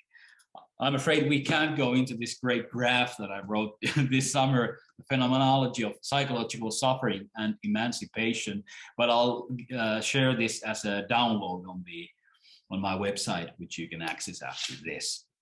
Here we go. I guess that's about it on my part. We're 1 minute behind schedule or 1 minute over. So I thank you and apologize for being 1 minute over the allotted time, but thank you so much. Yeah, we have a few announcements for San Diego Integral, and then we'll go into a Q&A portion. So thank you very much, JP. That was wonderful. And I need to make a couple of announcements. Is the November 12th meeting, we don't have anyone scheduled yet, but we're in the process of working on it, so stay tuned and look at either the meetup page or on Facebook or our website, and we'll let you know what's going on. We are going to be doing more of these earlier meetings. Thank you everyone from Europe and all over the globe who joined us. And these user time friendlies for the Europeans, we're going to be doing more. We do have a wonderful speaker scheduled for December 10th. His name is John Kessler. Some of you that are deep into Integral know John very well. He brings Integral to large companies, and he's into polarity practices. So he's already scheduled for December 10th. One other quick announcement is the What's the Future Integral Conference in Sedona is coming up very quick. It's November 3rd. The online is still available for people. And if you really hustle, there may be a ticket or two left if you want to attend in person. And I found out this morning, if you do register for the online conference, you'll get a download of the entire conference. So the events that are happening simultaneously, or if you have to go out away from the computer while online, you can watch it online later on. So that's my announcements. Yeah, thank you so much for everybody for joining us today. I hope everybody felt heard and had some great discussions. We look forward to seeing you again next month. I think JP Jakonen has just put his website in there on his for his material so that you'll be able to get his slides there. I would like to suggest to JP that, because I've seen that last slide with the about suffering, I hope you can put something like a 10 or 15 minute narrative explaining that, maybe on YouTube, and then share that with us, because I think showing that slide to us made us very curious about what it's about, and I'm sure it's something that we can't just get a transmission of understanding it by looking at it. So we'd like maybe if a description of that in a narrative form, because you're so good with describing these. Just looking at it, if I have it here on paper, but yeah, I'm really happy with how that turned out. I mean, it just popped into my head this summer when I was well, I can explain it now if you want. Yeah, so we could officially end the meeting, and we'll officially be transferring this over into the Q&A session. So if people have some immediate questions about what happened in the last 2 hours, maybe we'll give a little space for that. And then if just to make sure that if anybody has burning questions about all that before we transition maybe into new material, but I'd be into that, to have you go over that for the amount of time it would take, but we want to maybe resolve anything that's hanging first. Sure. Yeah. So speak now if people have that, or just see whether there's a consensus of going over into new material. Go ahead, Karen. Hi, yes, thank you. This has been wonderful. I was elated when I read the announcement that your solution was a multi-story building, because this is a metaphor that I've been tinkering with, how to communicate about Integral. And although I don't lay it on people, I wait for them to indicate interest, but then even then how to communicate anything. I have found I switch back and forth between a multi-story building and a mountain. And for the mountain, it's more, well, I'll leave that aside. I found it very useful with a brother-in-law who was dying, a very conservative Catholic, and he was very conflicted about whether his faith was real, but if we're right, then everybody else has to be wrong. And I found the metaphor of a mountain and then different views on the mountain really seemed to help him. But recently, and this is kind of what I want to focus on, I don't know how much you've been in touch with a certain movement in some corners of our meta community. There's been a challenge to stage theory, specifically, now I'm spacing out on her name, but she challenged a year ago in August, a little over a year ago, she challenged theory. She posted on the internet, stage theory is bullshit, always has been. It's colonial as hell, it's got to go. And just any kind of stage theory is hierarchical, it's awful, it must be combated. And since my own personal work is very stagist, I mean, that's been engaging me. So I guess my question for you, JP, is have you encountered this movement at all? I know people in one of my discussions group had also this instant challenge and hostility and unwillingness to even consider the validity of anything that has stages. And so I find the construction of a multi-story building, which is something that we do construct, and we have to construct it consecutively, has been a metaphor that I've been working with to find ways to engage people who challenge at that level. So I guess. Yeah, thank you, Karen. That's a really good question, really good point. You're basically describing my years in the university. So anybody who I tried to talk to this, try to talk about integral theory, that was the first argument. So that's a very, I mean, universities are always the first, places where intellectual fashions, that's the places where intellectual fashions arrive at first. Right. So when I was studying, the intellectual fashion was postmodernism. And, as integral model is very hierarchical, although it's holarchical, of course, that was the first objection everybody gave. So you can't say that this view is better than this one. You can't say that people are stacked on top of each other. So if I had the presence of mind to actually dialogue with these my friends, I would always say that it's not saying that these are better; these are different. Mhm.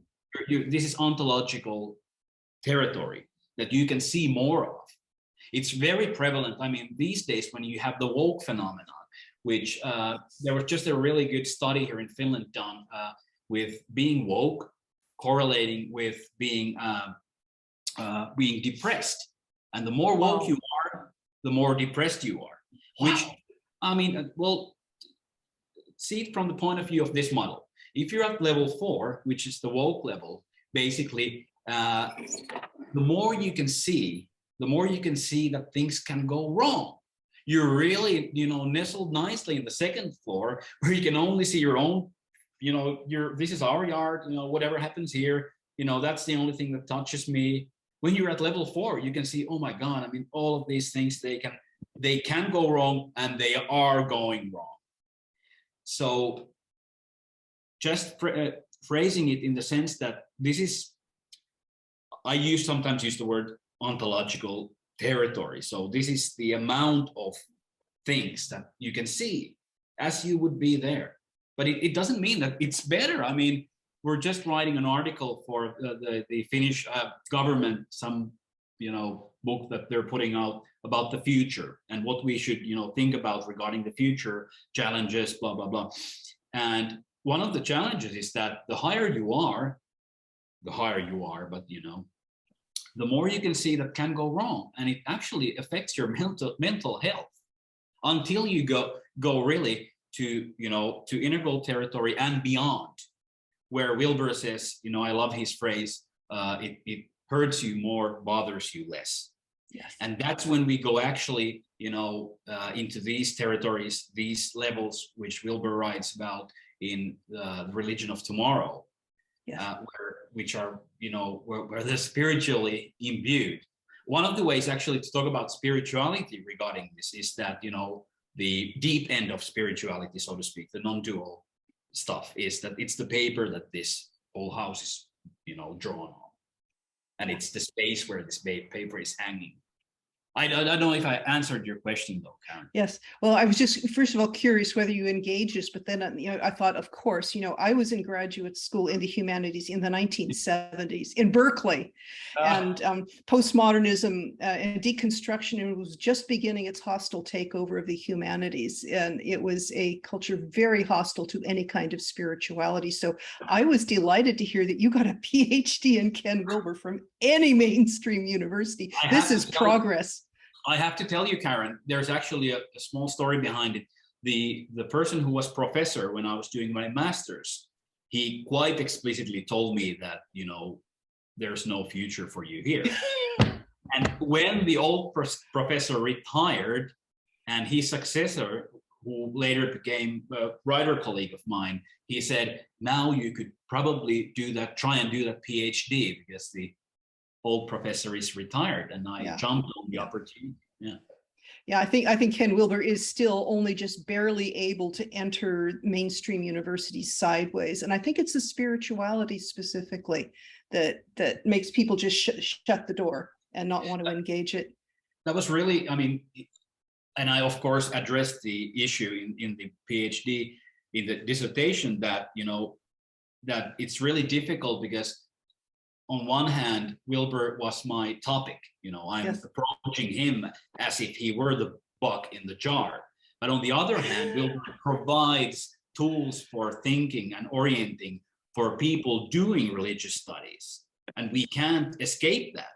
So it was really, really difficult for the people who were reading the first drafts of the dissertation, because they didn't understand Wilber and their remarks were totally off the point. I got really lucky in that I got the most famous philosopher in Finland as my opponent, and he was really into Wilber and he knew Wilber, so he was really sympathetic.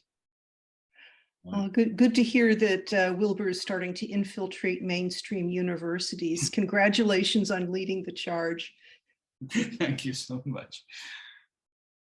JP, thinking about this diagram you did with the multi-levels, and the the quadrants you had in there, I'm trying to imagine, like, what would conversation and dialogue, how would it change from first floor to second floor to third floor to, so I imagine you've taken those up, those levels as well, right? Can you please repeat the question, Eli? Sorry. When you did the first level, you had 4 quadrants with like conversation and dialogue and action and those things. So it seems like that would change on the second floor. That the dynamics. I mean, maybe the same words, but the way they work would be different. And then, so I'm having a hard time imagining, getting all the way up with those. Like the first few levels are clear, and then. So basically, what I'm usually, if the person is still listening, I'm usually saying that these 4 rooms, they are of course available, and they have to be in each floor. So basically, if you're orienting from upper left, I can say in this crowd, if you're orienting from upper left, so if you're in the room of visions and you're at the first floor, you can only see your own ideas. Then at the second level of the building, you're seeing our ideas. These are ideas for our group. And then at the third floor, these are rational ideas. These are universal ideas. And then at the fourth floor, these ideas from this room, they're, we're starting to deconstruct even the, notion of having these original ideas, because ideas are always reduced to lower left in the fourth floor. So this is, I usually say that these rooms, of course, appear in each floor. And depending on your floor, these rooms, these typologies are really different. I also add, and have added in at least one of my books, these other elements. So lines, I usually say that these are quite like, elevator shafts, that they go all the way up, but your elevator, for example, in this one shaft, like the emotional intelligence, might only, it might stop at the second floor. Wow. Yeah, then I use, the typology types per se. I say that, look, you might have a certain type of decoration in wherever you're at. Like you might like the sparse Scandinavian kind of decoration, or you might like this Baroque style, maybe using some Enneagram examples. And then the states. So we might use the analogy that we have this open air flowing, or I actually think I used in the book the analogy of light. So you might have really bright light, which is the gross waking state. You might have a dim light, which is kind of like the dreamy state, more subtle state. But these analogies, they're really different. I mean, I struggled with the state analogies there. I didn't do a really good job with that.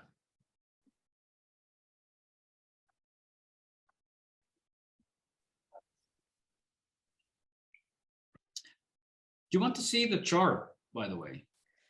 Yeah, let's have that chart, and then Tom and I have been exchanging some things in the chat because we're really curious, because we've got a lot of big thinkers in the room. It's not just the speaker of how to, I guess our question is how to have this be a social hour amongst ourselves, because we know that he's got more to express that we're very curious about, and many of us have questions like, what does JP think about this? What does JP think about that? But then we also, all of us have a need for, how do we socialize and get to know each other better? So we've got a question of like how to make, not to put people off and say, don't ask questions to the speaker. How do we make it a social hour? How do we say we don't want to put off our question? Because we know that as much as we think, if JP records a session and that we all, like a 12-minute video on how to read this, and we think we're going to watch it, and then like 1/10 of us will, so we kind of know that, so we don't want to lose that. And how do we socialize with each other? So we've got a live question of how to not lose any of this. So we'll have a short lecture and maybe some give and take about that. And how do we really socialize with each other and exchange amongst each other rather than having everything go to JP and back. So can we do this? We can. Problem solved. I'll make it super short, and then I'll fly over to San Diego and we'll meet in person. I actually been to San Diego. My first trip to US was in 2018 to San Diego. I really loved it. I was there for a marketing conference of all things. Right. I'm flying to the US in early December, but I'm going to the East Coast to New York. But I'm up for a meeting if somebody's there. Anyways. Yeah, I've got a guest room. Maybe more of us do. Maureen's got her hand physically raised. Well, I have a question from a little thinker instead of the big thinkers. Trying to still make sense of this. My original question was, so is integral the knowledge or is it the tools to get us there? And I had the feeling as you went through talking about the building and the elevator, that the question or the answer might be different, even if it was an escalator as opposed to the elevator. So my head is still spinning. I think the ultimate is, of course, the knowledge base, but I've heard along the way an awful lot about tools in order to allow us to get to that knowledge base. So I'm brought back to what is integral, which was our first little get together. Thank you. Yeah, that's great, Maureen. I remember you said you were a music major, yes? Yeah. Just, I mean. Yes. Yeah, I have a little, I have a pretty good background in spirituality from the perspective that I've been in Alcoholics Anonymous for 32 years. So I have that basis sitting there that I can layer over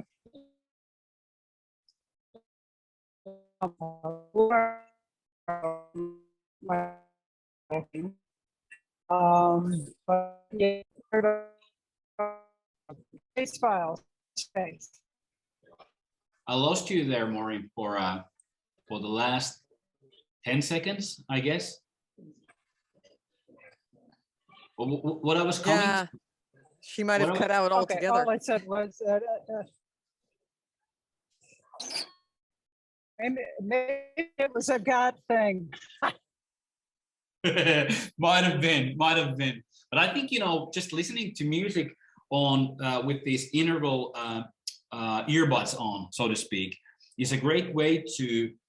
I don't know if it's a great way, but it's a way to get into, have a more like a different sense of what integral is. Like as I showed you these albums, like listening to hard rock music, for example, heavy rock music, and listening to jazz, they're really conveying the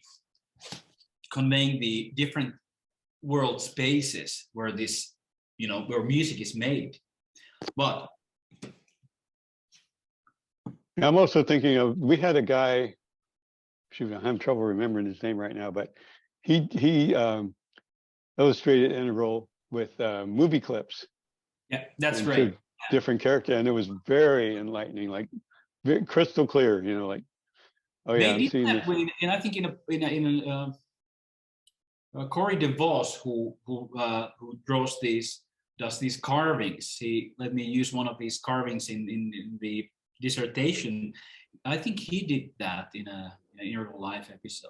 I think that's really good. But I mean, head spinning, Maureen. Regarding your head spinning, I mean that's part of what happens. I mean, it's a really good sign that something is happening. It's a psychoactive substance, integral theory, and your head is supposed to be spinning. So that's a good sign.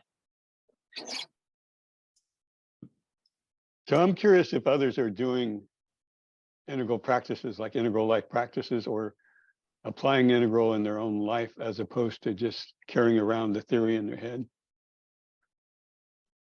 Go ahead, Trudy. Yeah, what I do in my group, one of the practices, I would call it, is to bring being in the present moment and then discussing it. I will give them an exercise of, I give out the exercise of the videos a week ahead of our meeting. And one of the exercises is to go for a walk, preferably in nature, and notice 6 things in as much minute detail as you can. And then come back and describe what that experience is. And the experience is basically to try and bring people into the present moment, and then use that as a way of, I guess, segueing into what integral is. It's, you need to be in the present moment to be aware of what other people are experiencing as well, that they're in their present moment. They're seeing things from their perspective. Does that make sense? Or does it not relate? I don't know. I think it makes sense. I mean, I did struggle in the beginning when I got into integral theory was its distance from everyday felt experience. One of the things I had really real contentions with was the I, we, and it. I mean, the big 3, which is all over, Western philosophy and Eastern philosophy as well. But just talking about I, we, and it just didn't do anything for me. So I struggled with it, like as if it were a koan for a few years, until I kind of cracked it for myself at least, and used it in a few of my books as a thinking tool to see that the I is actually the part of our personality which relates to what I like. So basically, it's the area of fun or hobbies. The it is the area of practice. So this is what is objectively good for me and for the species. So it's the area of practice, the area of fun, and then the we space is the area of work. So this is where I am for others. And this kind of led me to this discovery that our whole life, the horizontal balance of our lives, is felt in everyday life as balance between work, fun, and practice. And this really, at least for me, it was a really helpful thing to discern this horizontal balance from vertical balance, which is balance between body, minds, shadow, soul, spirit, what have you. But this horizontal balance where basically what you're describing, Trudy, is you're settling right into the middle of this by just being present, being very mindful of what's going on. And from there, we can, as if, spread out our felt balance of living in these horizontal, very everyday experiences, working, practicing, having fun. Anyway, I'm going off on a tangent. Oh my God. Karen, you have your hand raised, sorry. Yes, I want to make sure to hold space for others, but wow, this is so many rich subjects. First, I want to just touch on what Maureen said, and then I'll address Eloy's question. Maureen, if I recall correctly, you asked, is integral knowledge or is it tools? And if I got that wrong, please, but my immediate answer, both, yes. Both and for me, how I cognize it is, having, since we use computers, to me, integral is my personal cognitive operating system. I've been reading Ken Wilber since 1983, so I've been basically uploading each new chunk as he published it in each major book. And this is just how I understand everything. But so for Maureen, for Eloy's question, wow, among the many integral books, I've got all Ken Wilber's books and others, but the integral life practice is among the books I go back to over and over again. Certain chapters, the shadow work, the emotional work, the ethics chapter, the last 2 chapters, wow. But what I take as practice, to Eloy's question, is Now, in addition to my own spiritual practice, I'm on a spiritual path for over 40 years that's very pre-modern, but thanks to Ken Wilber, I've adapted it to my integral cognitive operating system. So I took on an additional practice that I adapted from integral life practice, where you sit and you circle the energy through your subtle bodies. You coordinate your timing with the in-breath. If I remember correctly, you imagine the energy coming down the front of your subtle body, and as you breathe out, you imagine it going back up the bottom. And I have adapted this to various ways where, as I kind of breathe in, raise my hands, and I imagine the agape, the eros, the efflux energy from the transcendent into manifestation down through the center of my body, through my spine, down to the center of the earth. And then with the out breath, I cycle the energy back up, the eros, as we evolve back up through these structures that we've been talking about today, back up all the way above my head into the unmanifest. And so with every breath, I've adapted this. I am cycling the energy, the efflux, the reflux, the agape, the eros, and consciously offering myself to the greater thing and then surrendering it all back. And I found this to, that's how I start every day now when I get up. So this is very much built on that specific energy practice in integral life practice that's become part of my daily life, to answer Eloy's question. What strikes me is, I mean, I really like, JP, your call for simplifying this so that the on-ramp to integral becomes a little bit more accessible. I think the other thing is the experience, the state experience, whether it's spiritual, whether it's seeing the complexity and the global whole, that seems to be a very good on-ramp. I love the story on meeting Ken Wilber. Is one of the things I've experienced at conferences is everybody loves to share, and this is a little bit after getting on the on-ramp. Everybody loves to share when they really got it and how it made a change in whatever they were doing in their life.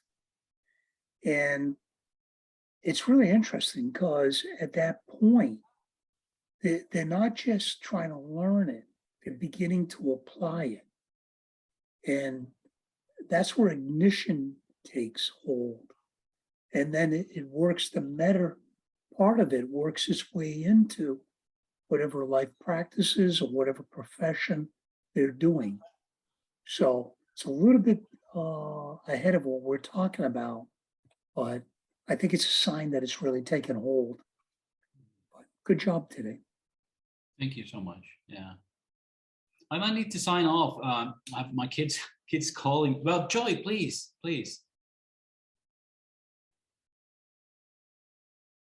Oh, you're muted. You're muted.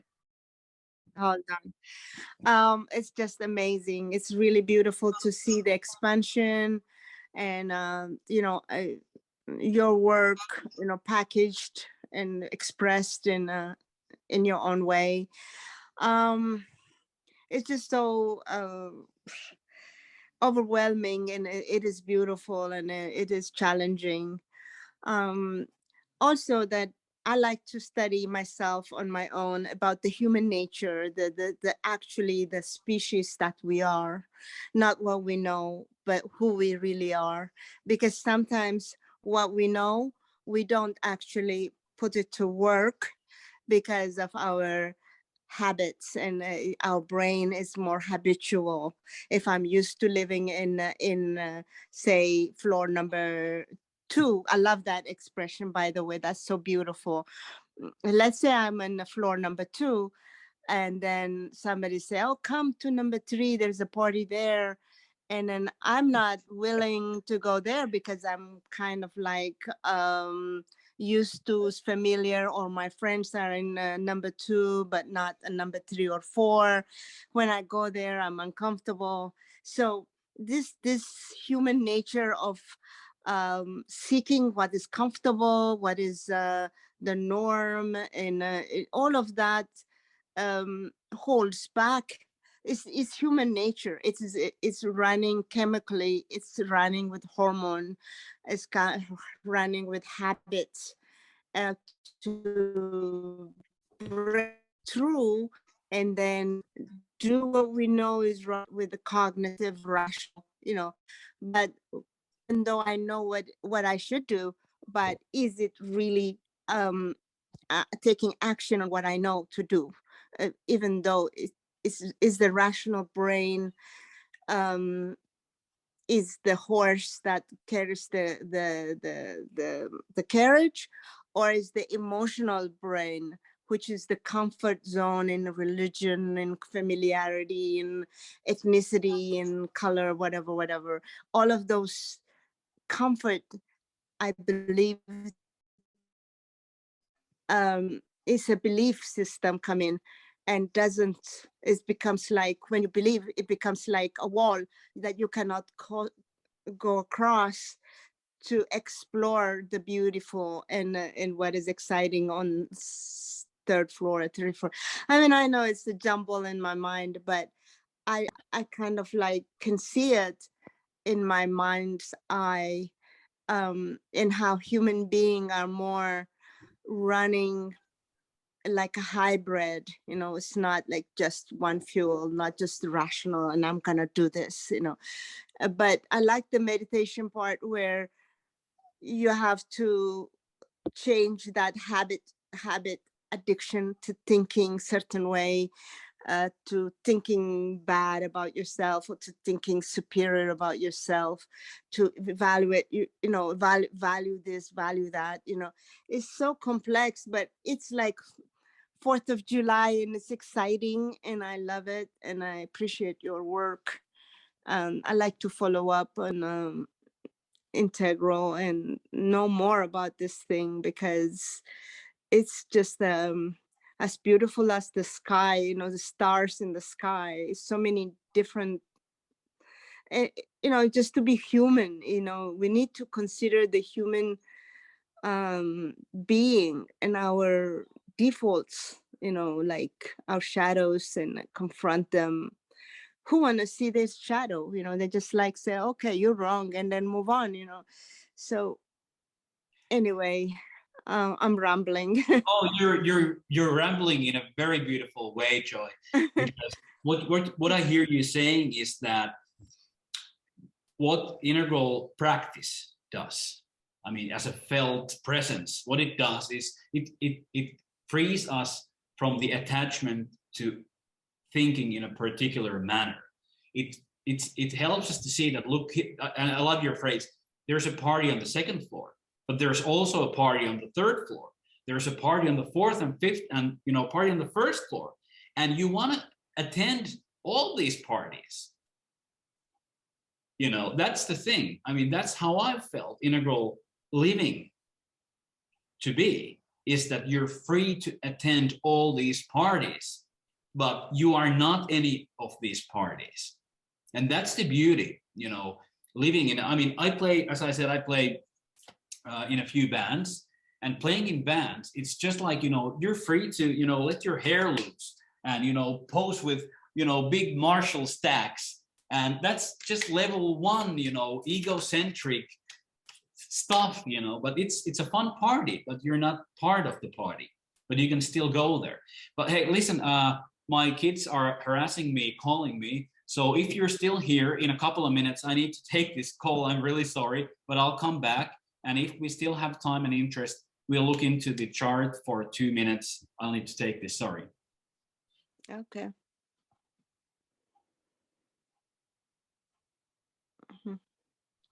Wow, a party on all the floors. Yeah, but it's just, you don't like the music.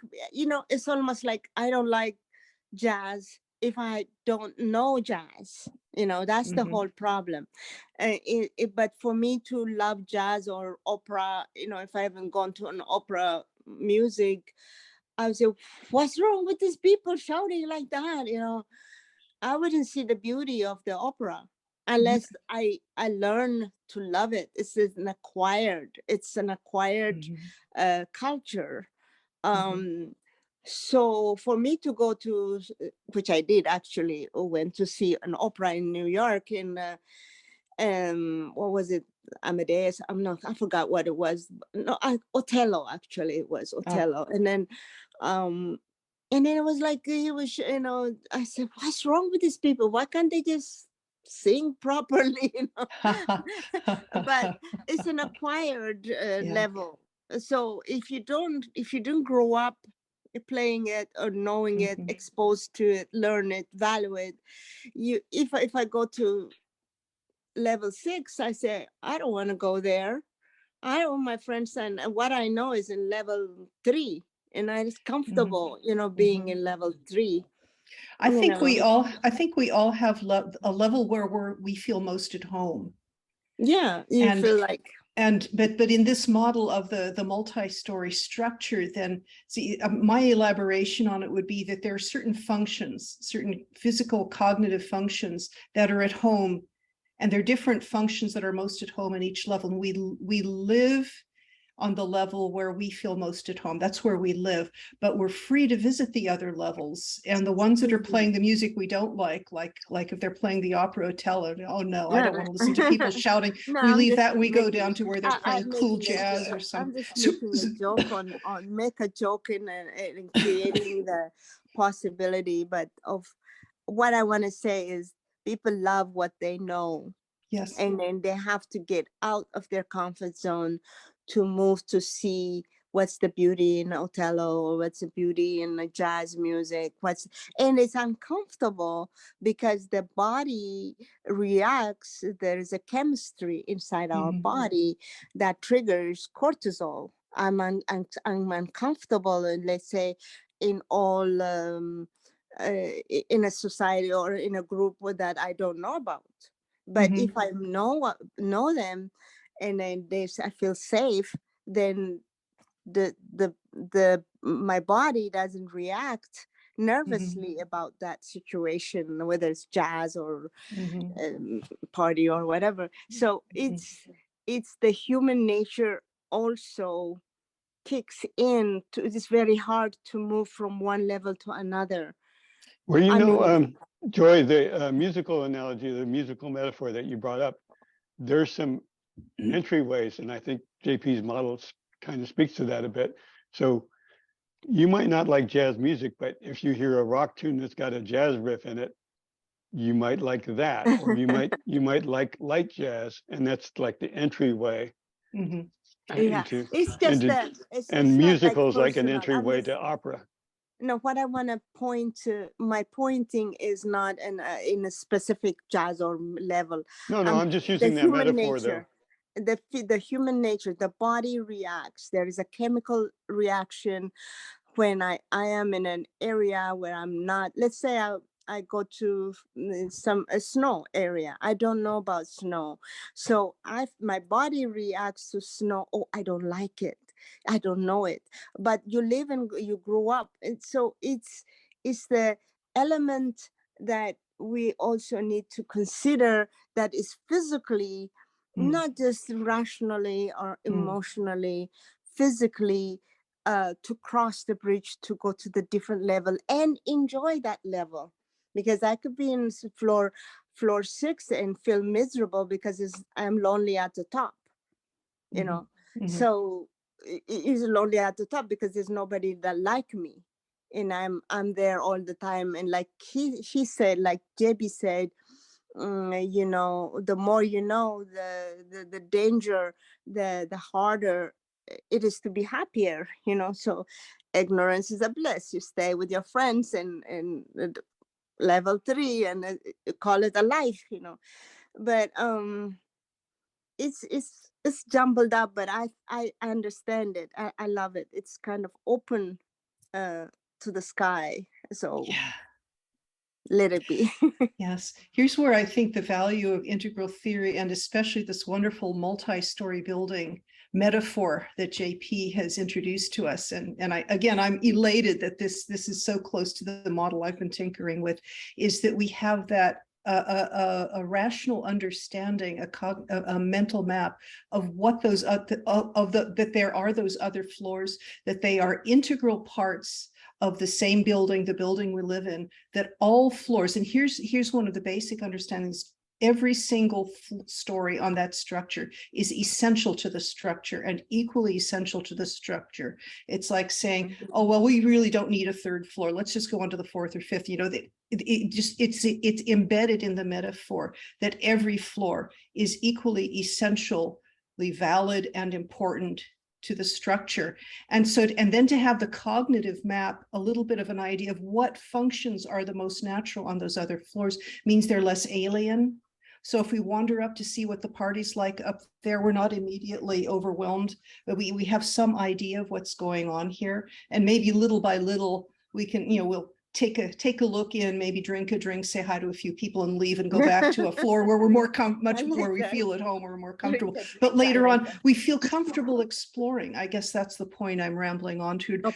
Because we have this cognitive map of the other floors, we're more comfortable exploring the other floors, and we have a visceral acceptance of the validity of the other floors. And that to me is one of the cores of integral theory, is that we in our guts as well as our hearts and brains, we understand that every structure, every view is essential and essentially valid, and that helps us look for the kernels of truth. So that's my ramble. And if anybody else wants to jump in here, I'd love to hear what you have to say. That's okay. I'll use one phrase here, which is titled the only novel that I ever wrote. It's in Finnish. It's called, but if I translate it, it's called "At Home in the Cosmos." Ooh. Yeah, and that's what I think integral living is. It's being at home in the cosmos. You're all the levels. You're all the views, and you're none of them. And you know, it's being really, really, really okay with that. And to borrow your name, it's such a joy. It's such a joy to be none of that and to be all of that, because then there's nothing alien to you. Then there's nothing that you are not. That's and then nice. then there are no enemies. And that's the coolest part. I mean, of being the all and being none of it. I'll show you the chart if that's okay still. Just spend, a minute or two with it, and then I'll sign off, heading to the Finnish night, okay? So this is a chart that I came up with this summer. It's supposed to, let's see if I can make it. Oh, I need to, yeah. Can you see this?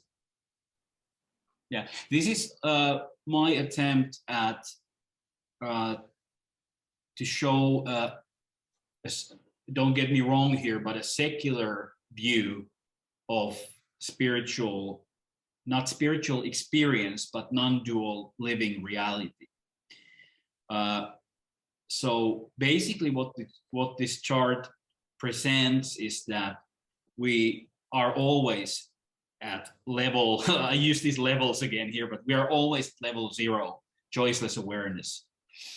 And from the choiceless awareness, we start to have some instinctive needs that are, we have them as a species. And they then turn into some preferences that I'd like to have, like clean water instead of dirty water. Need to have water is an instinctive need for our species as a mammal. And then we have a preference to have clean water and maybe, cool water instead of hot water. But then what happens is that we cross this line of suffering. So these preferences solidify into desires, and that's when suffering starts, because our desires are rarely met. Then these desires turn into expectations, which then might solidify into demands towards reality. And then at the end, they might solidify into ultimatums. So I demand that reality will be such and such. And then if we continue this line, then it will become the line of disintegration.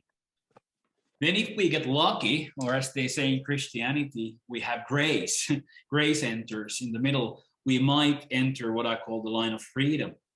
So it might happen either suddenly or it might happen gradually. My experience that it is both. So ultimatums might lessen into being demands, which might lessen into become expectations. They turn into just desires, and then just seeing them as, okay, these are preferences. I see this kind of like a circus tent. So in the middle, we have this pole that sticks, in the middle, and that's the one, these arrows here in the middle. So we have thoughts solidifying into concepts, solidifying into beliefs, centered around a story, which is centered around a character. So basically we have personality or ego or, the belief that there is somebody behind all these. And that's kind of the problem, that we believe that these desires, expectations, that there's somebody having them. And when we see through that, that might be like a sudden seeing and the whole tent collapses, or then we might become, have this gradual awakening. But if we see through that, that is what is called enlightenment or awakening. And we might enter into transrational freedom, which, according to my experience, is really a process, not a really an event, but just a continual unlearning of what we think we know. But first the outward arc, where the focus is on the world, then the inward arc focuses on the whole concept of self. And all sorts of fancy words. I tried to make this look really scientific, so people who are bent in that way might take notice. But this is the thing. Hope you, oops. Where am I? Where am I? Who am I? Where am I? I'm here, yeah. So I hope you got something out of it. JP, is that chart available on your website? I will put it on the on the page that I sent the link to. I might do it right after actually I sign off, because I'm here still at my office, so I might do that. Thank you, Angelica. I really like it too. I'm really happy how it turned out, and it turned out I just had a flash of this. Then after I drove home, then I drew this. Then I ran it by to a spiritual teacher, a friend of mine in the US, and he really liked it, Mr. Fred Davis. And then I did this graph, got some help from a friend in US who helped me with some words. But I'm really looking forward to see where this goes, because I really, think it's helpful in having this kind of like non-denominational, secular, or even scientific way of understanding awakening and being free from suffering, which is really nice. It's quite nice, I have to tell you. But I like that the suffering actually increases as we proceed up the levels. But then when we reach the junction between first tier and second tier in Ken Wilber's terms and go on into the integral levels, that gives us hope. I mean, it's like a light at the end of the tunnel, that the suffering really can decrease as we continue to grow more cognitively sophisticated, whatever scientifically acceptable term we want to put on it. Yeah, I think though that cognitive development has nothing to do with being free from suffering. I think it sometimes even hinders it. I mean, one of the best phrases I ever heard was from a friend of mine in Missouri, who told that, one of his teachers said that when you're trying to meditate, here's how you have success in it. Just imagine you're really, really, really stupid.